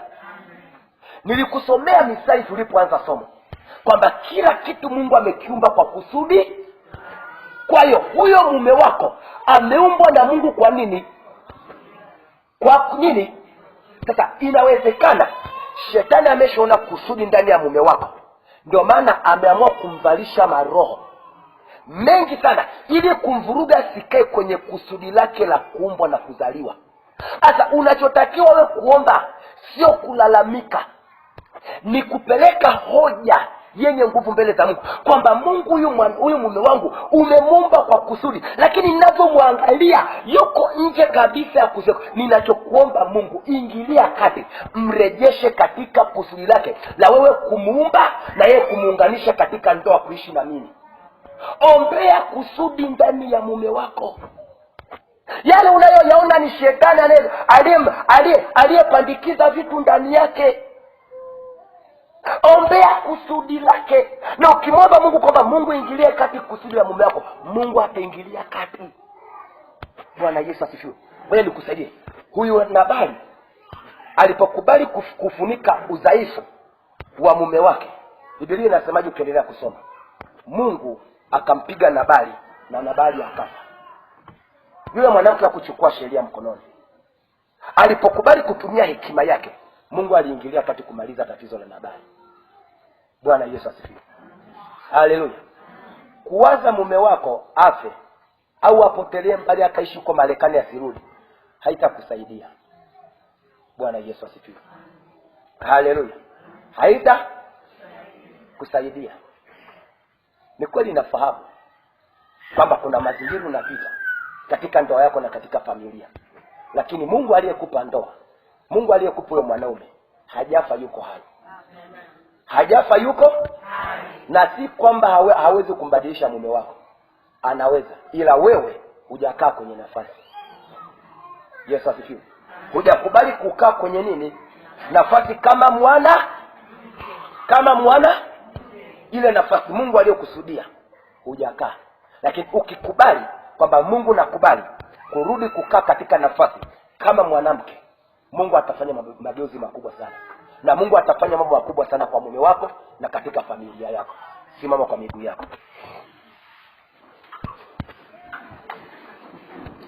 Haleluya, haleluya. Tungeendelea kukaa, lakini muda wetu umefanyeje? Muda sio rafiki. Haya tuliojifunza kayafanyie kazi. Bwana Yesu asifiwe. Amen. Bwana Yesu asifiwe. Amen. Nenda kayafanyie nini? Angalia ile Misali 31:26 wakati umesimama. Misali 31:26. Anasema huyu mwanamke hufumbua kinywa chake kwa hekima.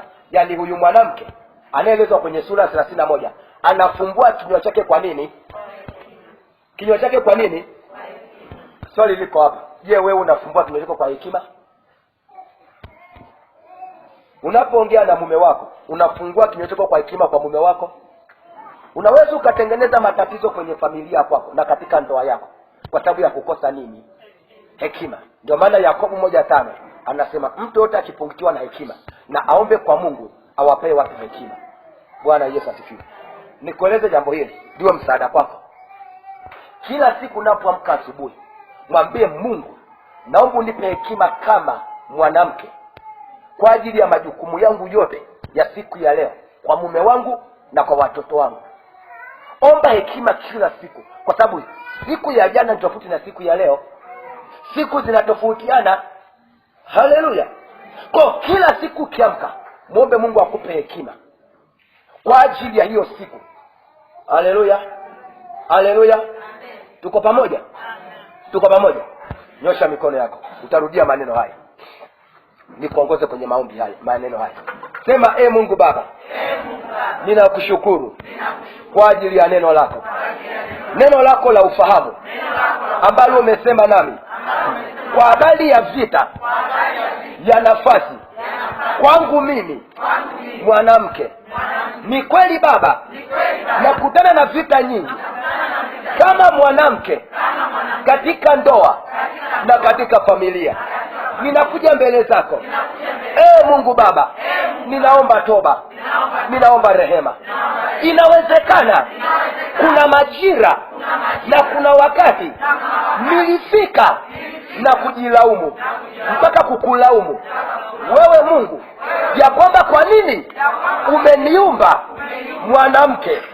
Mungu nisamehe, ni rehemu. Wewe una kusudi na sababu za kuniumba kama mwanamke. Naomba unirehemu, naomba unisamehe. Nimenungunika sana na kulalamika sana mbele zako kwa niaba yangu, kwa niaba ya mume wangu, kwa niaba ya familia. Naomba unisamehe, naomba unirehemu. Damu ya Yesu Kristo ipate kunitakasa na ipate kuniosha. Mungu Baba, ninakubali siku ya leo kusimama na kurudi na kukaa katika nafasi ya mwanamke kwa mume wangu, katika nafasi ya mwanamke kwenye familia. Ninaomba unisamehe kama kuna kosa na jambo lolote ambalo nimelitenda likanitoa kwenye nafasi yangu kama mwanamke. Naomba unirehemu kwa damu ya Yesu. Siku ya leo ninakubali uweza kurudi kwenye nafasi yangu kama mwanamke, ili lile kusudi lako la kuniumba kama mwanamke likatimie, ili ile kusudi kulilokusudia kwenye ndoa niliopo na ndani ya familia nilionayo likatimie kwa jina la Yesu. Kwa damu ya Yesu ninamtakasa mume wangu kwa damu ya Yesu. Ninawatakasa watoto wangu ndani ya familia kwa damu ya Yesu. Ninamleta mbele zako mume wangu na watoto wangu na familia yangu na mji wangu, ninauleta mbele zako madhabahuni pako kwa damu ya Yesu, kwa jina la Yesu. Wewe Mungu Baba ndiye uliyenipa hii ndoa, na wewe ndiye uliyekusudia niwe na familia nilionayo. Mungu Baba, ninakuomba kusudi lako ndani ya ndoa yangu likatimie, kusudi lako ndani ya watoto wangu na familia yangu na mji wangu likatimie kwa jina la Yesu. Baba, ninaomba unipe hekima kama mwanamke, nipe busara, nipe hekima, nipe ufahamu, nipe akili, nipe mawazo kama mwanamke ndani ya ndoa na ndani ya familia. Ninakuomba kwa jina la Yesu upate kumgeuza, upate kumbadilisha na kumfungua mume wangu aliyekamatwa, aliyeshikiliwa na roho mbalimbali na watu mbalimbali kwenye ulimwengu wa roho kwa jina la Yesu. Wewe Mungu uliyemuumba mume wangu kwa sura na mfano wako, ninamleta kwako. Ingilia kati maisha yake, ingilia kati akili zake, ingilia kati mawazo yake, ingilia kati ufahamu wake, ingilia kati nafsi yake, roho yake na mwili wake na kazi zake anazozifanya kwa damu ya Yesu, kwa jina la Yesu. Watoto wangu ninakuomba Mungu wasipotee, wasiangamie. Shetani asiwapeleke kwenye uovu na matendo machafu ya kukuchukiza wewe. Ninawaleta watoto hao, pasipo msaada wako sintaweza kuwalea na kutembea nao muda wao wote, lakini wewe Mungu unaweza ukawachunga, unaweza ukawaongoza, unaweza ukawaonya na kuwaelekeza watembee kwenye njia inayokupendeza. Na waleta kwako watoto wangu wa kike na wa kiume, na wakabidhi kwako. Ninakuomba Baba, wasipotee watoto wangu, wasiangamie kwenye dhambi na uovu watoto wangu. Kila roho iliyowakamata, iliyowashikilia, na kila roho zinazowafuatilia, mimi kama mzazi wao ninafunga hayo maroho, hayo mashetani kwa jina la Yesu. Ninapangua marafiki zao ambao sio wazuri, walioambatana, walioshikamana nao, ninawapangua kwenye ulimwengu wa roho na ulimwengu wa mwili kwa damu ya Yesu.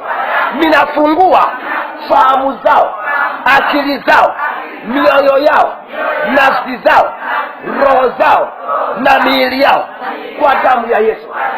Mungu Baba, ninaomba uponyaji wako kwenye ndoa yangu, ninaomba uponyaji wako kwenye familia yangu na kwenye nyumba yangu.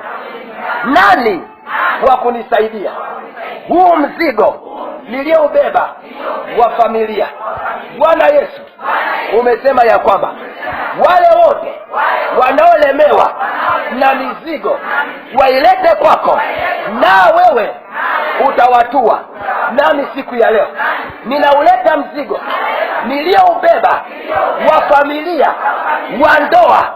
Mzigo huu unanilemea, ninashindwa kukuabudu na kufanya yaliyo makusudi lako kwa sababu ya mzigo niliobeba. Bwana Yesu, ninakuletea mzigo wa ndoa, mzigo wa familia. Ninaomba Yesu Kristo upate kunitua, uachilie amani, uachilie furaha, uachilie wepesi ndani ya familia na ndani ya ndoa yangu. Wewe ni Mungu unaweza ukageuza. Naomba mgeuze mume wangu, naomba wageuze watoto wangu, naomba igeuze familia yangu itoke na kuelekea, waelekee upande wa kusudi lako. Mungu Baba, ndoa yangu, familia yangu na nyumba yangu zote kwa pamoja na kazi zetu tunazozifanya na viweka wakfu kwenye madhabahu yako kwa damu ya Yesu. Asante Mungu Baba kwa damu ya Yesu inayonirejesha kwenye nafasi yangu ya kuwa mke kwenye ulimwengu wa roho, ndani ya ndoa, ndani ya familia na ndani ya nyumba yangu. Kwa damu ya Yesu ninarudi kwenye nafasi ya kuwa mke. Mungu Baba, sema nami yale yote yanayohusu familia yangu na ndoa yangu. Mungu Baba, chochote kile nilichoibiwa kama mwanamke kwenye ulimwengu wa roho, ninaomba mkono wako unirejeshe vitu vyangu vyote nilivyoibiwa kwenye ulimwengu wa roho. Kwa jina la Yesu ninaomba mkono wako upate kurejesha furaha, amani, upendo, mshikamano, baraka, mafanikio kwenye ndoa yangu na kwenye familia. Mungu Baba, linda ndoa yangu, ilinde familia yangu, linda na mji wangu tangu leo na hata milele. Utupe uzima, utupe afya njema, utuhifadhi na utulinde siku zetu zote, kwa jina la Mungu Baba na la Mwana na Roho Mtakatifu. Nyosha mikono yako. Baba, nakushukuru maneno haya ya huyu mama aliyoyaomba na huyu mwanamke, ninayagonga muhuri wa damu yako Yesu Kristo. Baba, umesikia wametamka kwa vinywa vyao na masikio yako yamesikia.